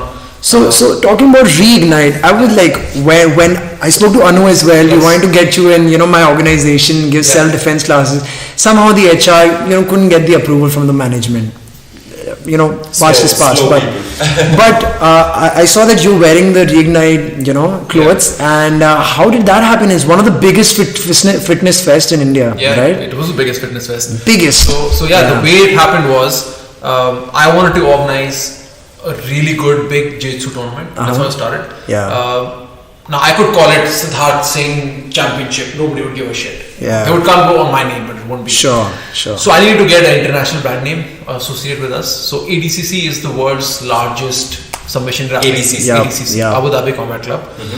So now it took me about 4 years to get in touch with them, just to get them to reply to my email. Like I spammed them, like please get in touch. So they said, okay, we are going to be in Taiwan. This is a couple of years. We're going to be in Taiwan. If you want to meet us, come and meet us in Taiwan. Fuck, okay. Now I go to Taiwan. They're there for You flew to Taiwan? I flew to Taiwan and there was a tournament going on. So then I asked the guy, I said, okay, there's a tournament happening. Can I take part in it? I said, yeah. We've never had an Indian competitor. Why don't you try it? Fine, I'll take part. So I was lucky because I won my weight class. And then I won the absolute division as well. So I won my weight class, and then I won a weight class where every weight class was there as well. Damn. So I won that one as well. Master of the Masters. They let you compete with every weight class? How does that happen? Absolute division. In Jitsu you can do your weight class and absolute division as well. That's what the Gracies did in the UFC initially, right? Fighting with anybody like 50 pounds heavier. Wow. So I didn't win the absolute. I lost in the finals, but I got a silver medal. I lost to this big fucking gorilla. Come on, that was also my question. Like, does weight matter in BJJ as well? The guy is skilled, then it's not just about technique; it's also about just your genetics, right? Of course. So anyway, I won the tournament, and the ADCC guys came to me and was like, "Fuck, you know Jiu-Jitsu, man? You're good." Like, thank you. I've been trying to get in touch with you for 5 years. So they said, "Okay, tomorrow morning 6 a.m. come talk to us." I'm like, "Fuck," because I had a flight back. I had to leave for the airport at 10. Okay. Fucking 6 a.m. Okay. Calls you for a meeting at 6 a.m. Yeah, because he had a flight at 9 a.m. Oh, I see. So then he's like, I don't have time today, but tomorrow let's talk. I'm like, fuck, okay. So I went, I met him, and then he said, okay, it's all, we figured out all the details. And then we came back to India. I'm like, fuck, what ADCC? And people like, what? What's that? I'm like, oh, it's the world's largest grappling. You don't know what it is. Right. It's like okay, another CSC how to start. Like, you know, but they don't know. Yeah, because all the grapplers know, but none of the sponsors know. Oh, that must have been a bummer, right? It was a bummer, yeah. So then it was me and my business partner Anu, who was also a student here. So she runs a agency, marketing agency. Sure. So she's like, oh, you want to do ADCC? Can we collaborate? I said, yeah, let's collaborate. We started going to sponsors, and we said, we want to do ADCC? We want to do it in a mall, in a good setup. Yeah. And all the sponsors said, nah, man, we're not interested because fighting is such a niche thing, and ADCC we haven't heard of. So it's not massy enough for us, because again, for a brand to put in money, they need to see how it helps them. Right. Traction. They want visibility, they want traction, they want something to be mainstream. Right. So now what happened was, Even though technically it is mainstream, ADCC, it is, for the yeah, people yeah. who are there. But Abroad. not in India. In India, not Yeah. so much. So then we had to go back to the drawing board, and then we came up with a new concept that let's make it a 2-day event. Yeah. One day we do ADCC, and one day we do a fitness fest, which is kettlebell, which is Zumba, which is dance, which is aerobics, which is More mainstream. Yeah. Mainstream. Sure. Everybody can do it. Yeah. More approachable. So then we did a 2-day event called Reignite Fitness Fest. We got DLF Saket, which is now called DLF Avenue, as a venue location. We got Super Dry as our title sponsor. Sure, that's awesome. Yeah, it was a 2-day event. We got Nerolac and a bunch of other brands, but I'm just skimming through. Right, absolutely. I've got them. Yeah. Compared to writing to them, emailing them, talking to the juniors. Yeah. You literally had to go fight for 6 tournament. months. 6 months. Yeah, 6 Sure. months. 6 Yeah. months. 6 months to get venue. Another 6 months to get Super Dry, and then another few months to get everything else. Right. So yeah, it was on day 1 we had about 2,500 people who came. 2,500. Yeah, which all of that made us the biggest fitness fest Wow. in India. That's It surely was. Yeah. ADCC didn't even happen at the time. Second day was ADCC. So Yeah. by the time day 1 ended, all the sponsors were happy. They got 2,500 people. It was packed. Everyone's happy. And I've been I'd not slept. Me and Anu had not slept for months and months. And I turned pale, and I didn't train these guys for ADCC because I was so busy in organizing this event. Yeah. That when day 2 came, I was fucking drained. Anu didn't even turn up on day 2. She just slept. She's like, fucking done.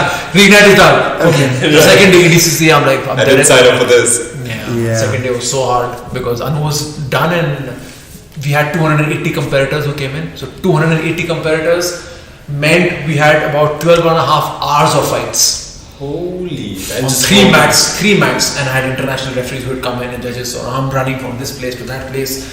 I hope you had coffee then. I don't think I had coffee. No. I just did. Yeah. Just and water. Yeah. Those 2 days, I would say work-wise were the 2 hardest days of my life.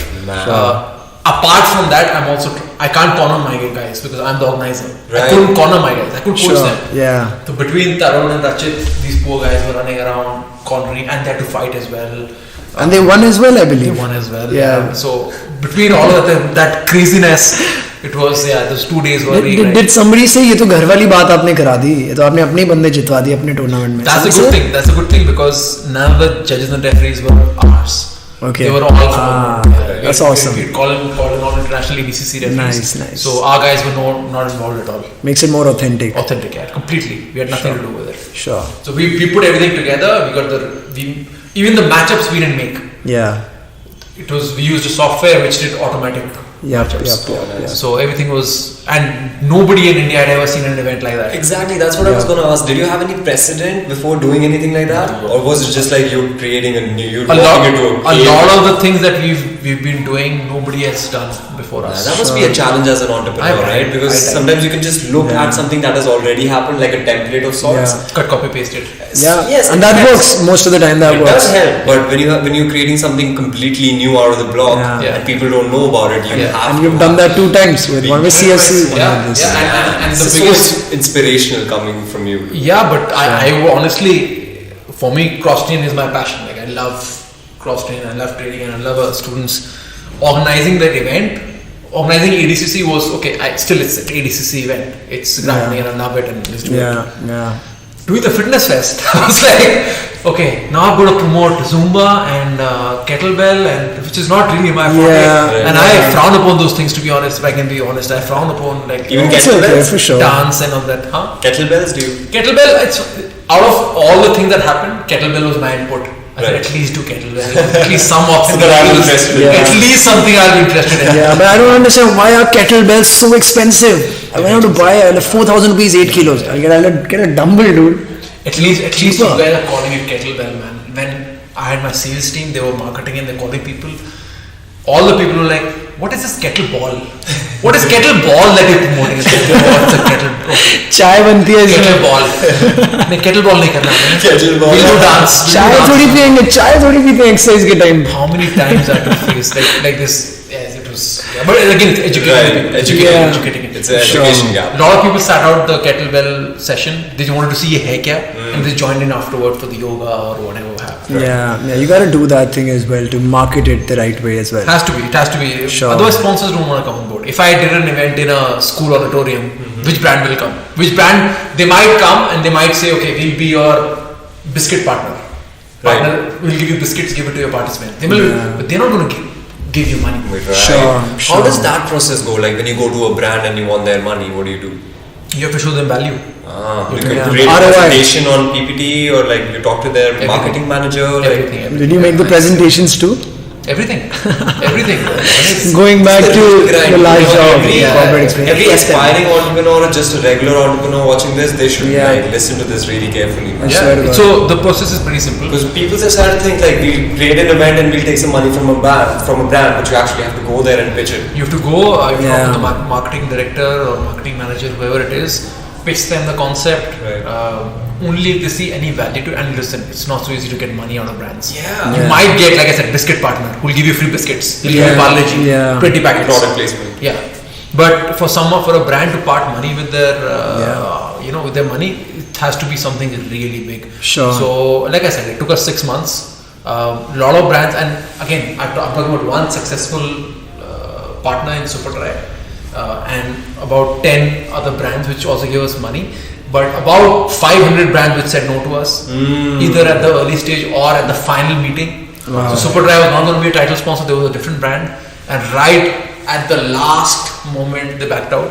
For whatever reason they said blah blah blah, can't do it. Top management. Like, fuck. We got cold feet. For whatever reason, Right. Sometimes brands have head offices abroad and the brand internationally is not seen associated with the sport. So they might veto it right at that stage. Right. But they're like, oh, it's a great concept, but we Not as a at this global time. entity, we're not associated with Not fighting for us. sports. So you've done the hard work, you've met the marketing managers, you've done everything.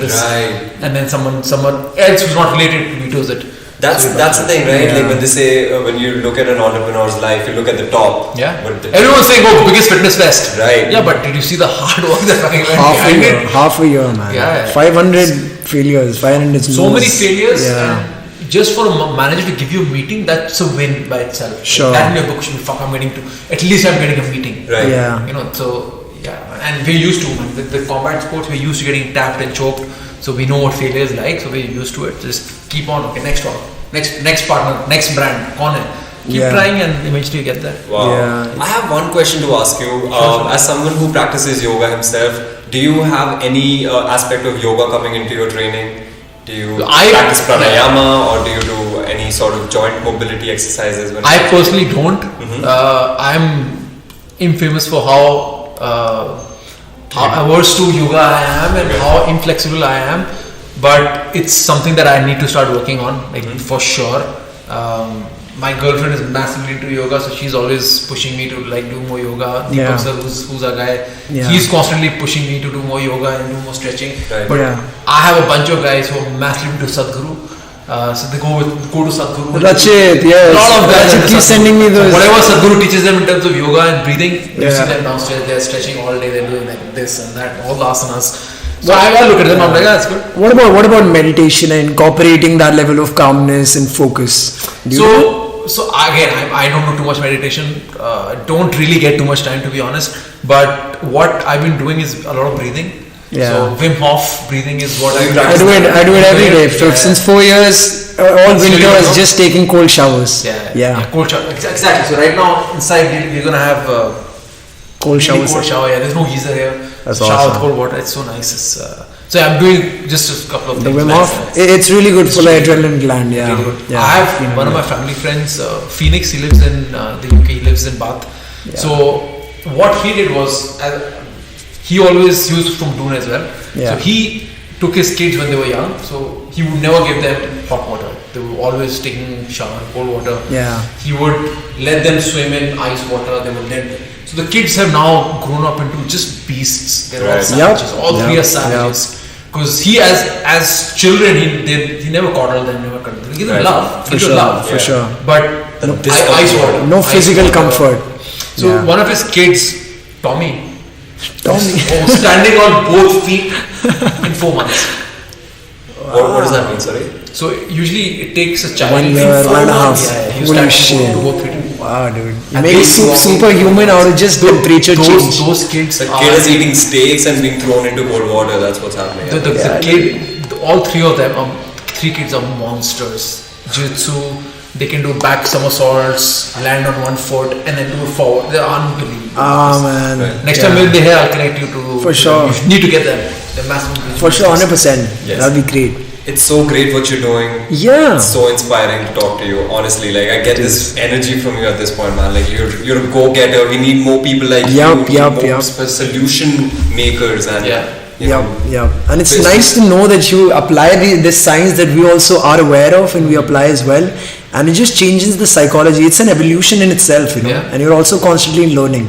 Yeah, you have to. I mean, and it's, you know, for us as men also, we're always looking at, like you said, we look at, okay, who can we look up to? Like, who's the person that I can look at about myself? And I never had that, especially in this industry. I didn't have anyone to look up to. Yeah. But now I have 80 students who have someone to look up to, and they're looking up to me. So I have to make sure that my game is on point. Right. Otherwise, I'm letting these guys down because a lot of them are looking up to me in terms of, okay, what do I do? What do I do? Wow. So that's my focus. Not so much that I want to do it, it's because I want to make sure I'm a good role model for my team. Right. So that's sort of where the drive comes from. Right. In terms of our guys who are running centers as well, so it's not just the training aspect, it's also Sahil Tyagi, Vikaspuri, CFC. I want them to be successful entrepreneurs in their own right. Yeah. They're running centers and I could charge a big bomb fee from them and I'm sorted. Do whatever you want in Vikaspuri. Yeah. Take the I franchise. want them to succeed. Yeah. I want them to be with me 10 years from now also, Yeah. saying, sir, we're killing it. Yeah. You know, we're killing it in sales, we're killing it with lead generation, we're killing it with technique, Yeah. students are winning everything. That's what I want to create. I want to create, you know, almost like a mini universe with An ecosystem. Crosstrain. Yeah, Ecosystem that's where- leadership where you're growing leaders Yeah. and not just leading them. Yeah, for and yourself. which is why it's frustrating because sometimes you've done all that for people, Yeah. and when it's time for them to start adding value, they just want to fuck off.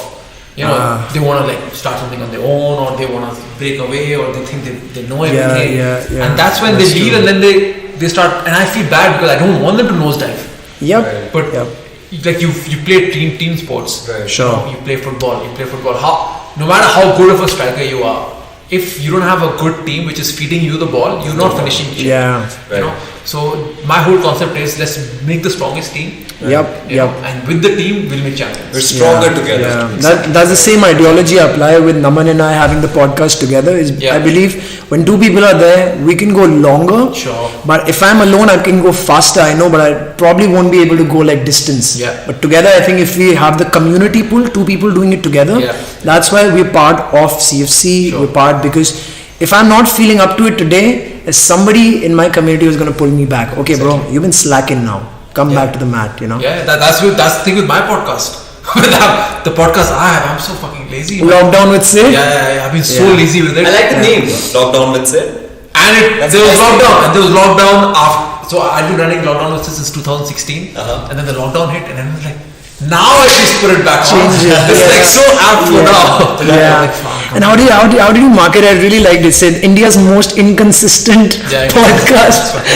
Since 2016, we've only done 25. So good enough. I pushed it in the wrong way. I pushed it in the sense that I wanted to have like video also. I wanted to have audio also. I needed a video editor also. I was going to edit bits. Too much work. And that 2016, there was no market for it.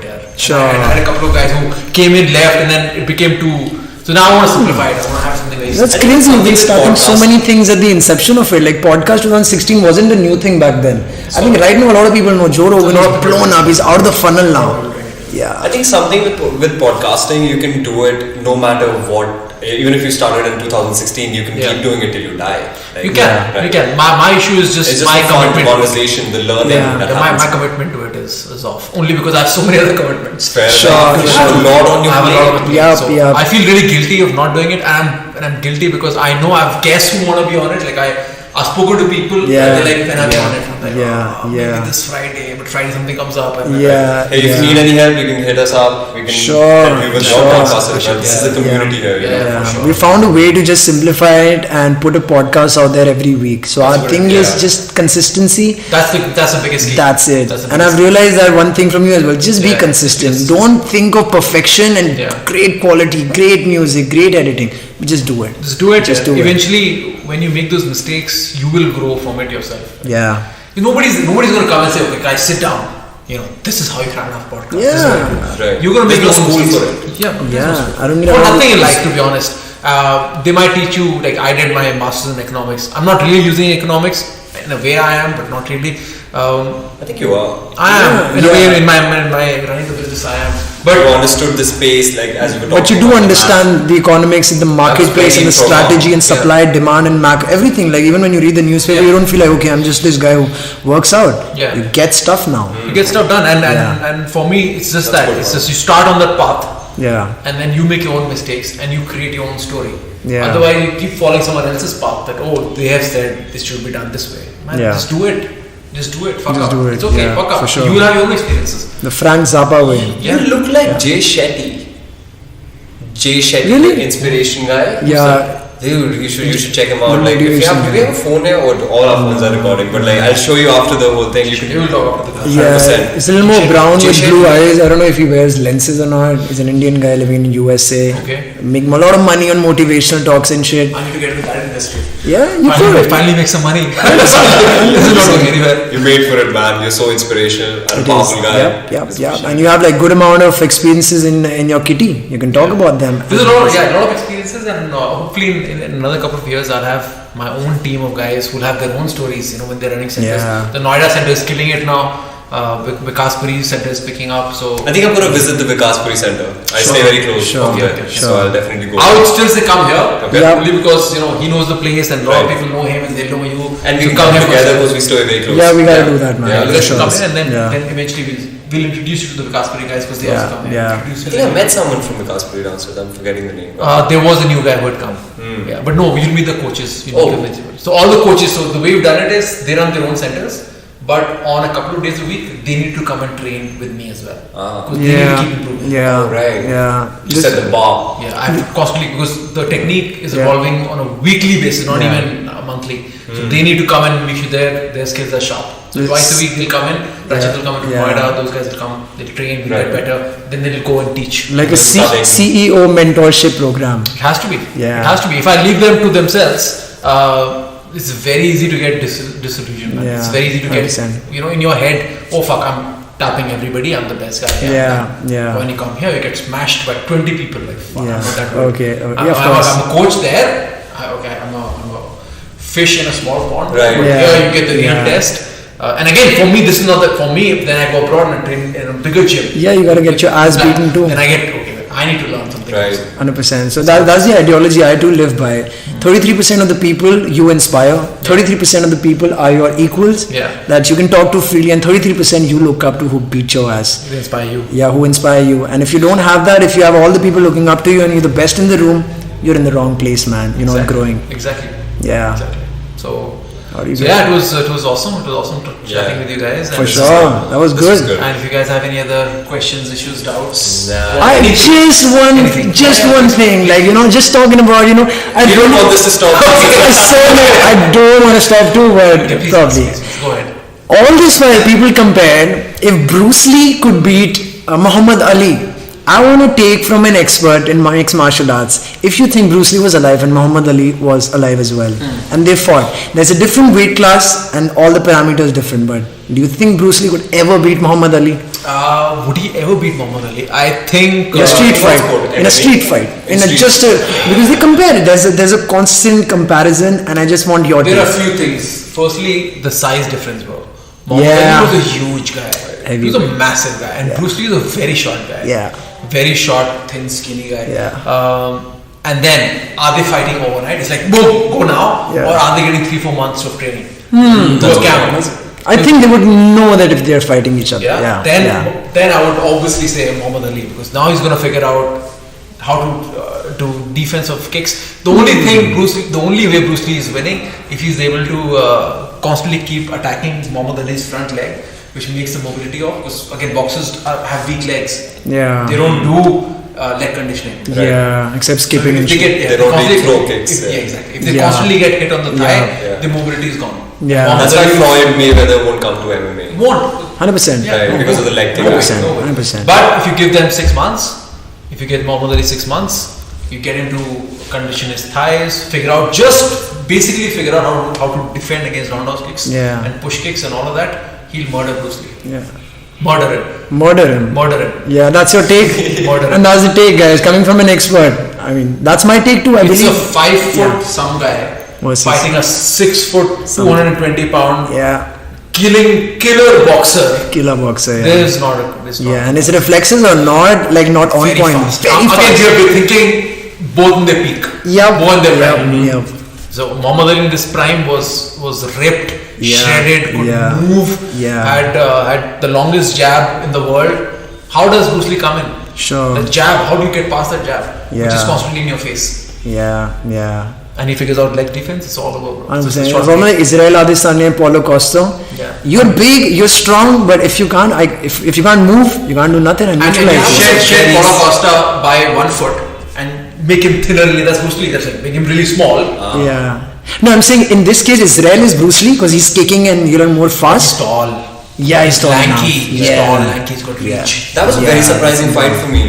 No, it was not. But for me, did you really? Because height. You bought the height. Exactly. The height of Paulo Costa is like some fucking destroyer. Right. It's just hype. UFC is really good at hyping. The same way they hype Justin Gaethje and Khabib. You knew it. What Khabib is. All the serious fighters knew it's going to be a short fight. Wasn't that a leg lock that Khabib gave on Justin Gaethje to put him to sleep this time? I think he did a choke. The shoulder one, I think shoulder or arm, something like that. He had his leg wrapped around him. It was a triangle.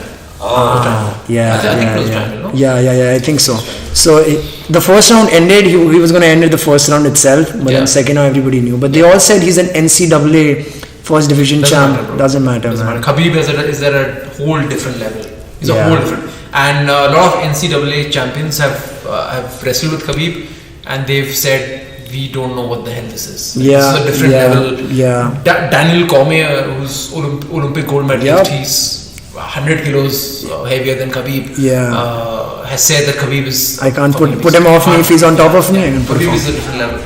Can you talk to me about the collaboration that you have with MFN? CFC and MFN. So they must be very symbiotic, right? Because you're creating the killers and they need killers. So there's no official connect. It's just but they want fighters. We have fighters. That's pretty much it. And I just heard from someone they sponsored your ticket as well. We want the coach. We want somebody to go to Dubai. So fighters need to have coaches as well. So and I've got 2 guys going. I've got Angad going and I've got Uttarnchal going. Okay. So they're paying for my flight as well. That's awesome. That's respect right there. It's like the Indian version of UFC, right? It's the Indian. It's India's #1 professional championship, MMA championship currently in India. There used to be Super Fight League before that, SFL. I know this guy Pavan Man. He was my gym trainer back in the day in Enigma. We trained together for years. And he comes to work out right behind my house in the DDA park. He's come trained with us also. Here? I'm going to speak to him, get him on the podcast. He's come a few times. But right now he's training in a park. I told him. Right behind my house. Really? Yeah. I told him. Sector 10. He said, come and train. He's got a Those are the real savages training out in parks, dude. Like, they don't need any motivation. Same park I go to walk for my meniscus recovery. But if there is an option of training in a proper facility, and you're still training in a park. If you don't have a facility and you train in a park, savage. But if there is a facility still training in the park, then it's question marks. What? And they're also paying for fines because they're not always wearing masks and the cops come by and they say, okay, it's a public area. Of course. Here nobody comes. And I think me and Anshul, and I'm pretty sure you also agree with this. Iron sharpens iron. You need people around you who have that same mindset. Sometimes it helps to have people better than you. If there's somebody better than you, then you have someone to catch up. And then you have he's if in a 100-meter sprint he's beating me by 20 meters, I have that 20 meters to catch up. Tomorrow I'll work harder, and then in a month it's 15 meters, and then it's 10 meters and 5 meters, and it's something to strive towards. How can people find you? They can find me on Instagram at CFC Sid. So CFC is Crosstrain Fight Club Sid. So that's my own marketing. My business through my name. So CFC Sid or it's Crosstrain Fight Club. So at Crosstrain Fight Club. You don't have a private profile on Instagram, right? No, it's public. You're a public guy, man. Perfect. Out there. Why should it be private? I'm not hiding anything. I'm put it out there. Show Put yourself out there. What we have is authentic and awesome. And actually just letting people know that it's there in India. It's authentic and it's you don't need to go abroad. You don't need to spend thousands of dollars abroad, or you don't have to think that everybody in India is a fraud, because that's again a thinking. Oh, India mein to ghutiya hoga. Right. You know. So but you're trying to bring the quality here in terms of training. You're bringing exactly what you would get in the US. It's the same thing. Sure. And people back you up for that. There are people giving their testimonies, and word of mouth is real good here. So it's not the website I went to. Raghav Jamwal told me about it. Raghav is from DCAC. Naman's from DCAC. Punyajit, DCAC. I knew all of these guys from back then. Wow. So word of mouth. I'm telling you, you're a big guy in like a very niche industry, and a lot of people have respect for you. They speak highly of you, and word of mouth is 100%. It's good to know these things. It's good to know, because I'm out of it. I have no clue who's talking about what. You got like I'm just here. I'm training every day, doing everything. Sure. So people say, oh, right. Yeah, good. So Coach Sid, I just want to ask you your last 5 pick for the all-time best MMA guys. In different weight classes, if you could get more granular about that. But if you say all-time 5 best. Well, I can tell you I don't know if my picks are going to be pound for pound best, but I can talk about 5 fighters who I really liked. They had an influence on me. So Frank Mir was one of my all-time greats. Now, a lot of the times when people look at the fighters now, you see them for what they are now and not when they were in their prime. So for me, Frank Mir was one of my favorite fighters. Hardcore jiu-jitsu guy. In a time when nobody knew jiu-jitsu. He would be leg locking people, and I'm like, fuck, this guy is awesome. He's getting hit, he's getting knocked out, he's falling, but he'll catch a leg lock out of He beat Brock Lesnar once, I believe. He beat Brock Lesnar. I've seen that one. He broke Nogueira's arm, literally this hand was hanging there. I've seen that one. So if you want to watch submissions, you want to see jiu-jitsu and MMA, watch Frank Mir. So Frank Mir, Dominic Cruz is another one. Dominic Cruz. So I really like really technical. His clinical performance. One of the best. I can watch his fights any day. All day. Then another fighter who I really enjoyed was Anderson Silva. Not Anderson Silva now. Today he's old. He's 40 years old. Come on, don't judge him. Not even from 2015, pre 2014. That's prime. He's just Spider-Man coming out of nowhere. Just crazy guy. Dominating everyone. Absolutely brutal. Cron Gracie is a surprise one. So Cron Gracie is fighting in the UFC. He's fought twice. He's won one, lost one. But he's again very new. He's pure BJJ on the ground. He's a specialist. There's something more specialist. YouTube videos where he was doing the breathing exercises on the breathing and Gracie family kind of go really. The Hickson Gracie, his father was massively into breathing, and that's how belly goes to sound like kind of like yoga. I just took a deep breath listening to you guys, man. It's always like alarm. And currently you've got Nate Diaz, which is going to be a surprise again for a lot of people. Nate Diaz again. I really like his. He's good. He's got that. I really like his. He's got the style. He's so close to beating George St. Pierre, man. That's Nick Diaz. Okay, you're talking about the younger one? Nate, the younger one. It'll be a surprise. It'll be a surprise because one thing he has is he's not at the same level with other guys. If you look at the technique, he shouldn't even be, in my opinion, a contender in the UFC. His technique is just not there. But his conditioning, his ability to be fluid, he transitions from striking to grappling to so fluidly. That's one of my goals, to have a guys who effortlessly transition from boxing to Muay Thai to wrestling to Jiu-Jitsu. The transition is so smooth. It doesn't feel like he's switching martial arts. So for him, it's a lot of boxing and Jiu-Jitsu, but the way he transitions is just... and he's also slapping people as well. It's just crazy. So it's humiliation. It's just so much fun. Conor McGregor, I could see him he's one of the calmest dudes when he's on the canvas. He just choked him out. That was amazing. And it's good to see, because these guys were in the sport before the sport was popular. They've been fighting since the early 2000s when nobody knew what. They used to call it human cockfighting. Because the two people in the cage and fighting. These guys are old school guys who were in it before the money and before the girls and before Talking about old school, did you see the BMF fight? Jorge Masvidal and Ivan? Yeah, but Masvidal is a whole different level. Yeah, he's more technical. And there was this switch that happened, right? He was doing the reality show and he just realized I'm thinking like a peasant. Yeah, he was a really good talented fighter always. Yeah. He always had a gangster mentality, but he didn't have that killer instinct. You know, a lot of the times when you're fighting, and a lot of fighters can think about it, you fought a couple of rounds, you know you're ahead on the judges' scorecard. Now like, let's chill a little bit, let's not take too much damage, and we'll win the decision. Yeah, that's the sort of mindset which you need to avoid having in competitions. Sure. I've had that. I've had, I swept this guy, I mounted him within 30 seconds of the fight.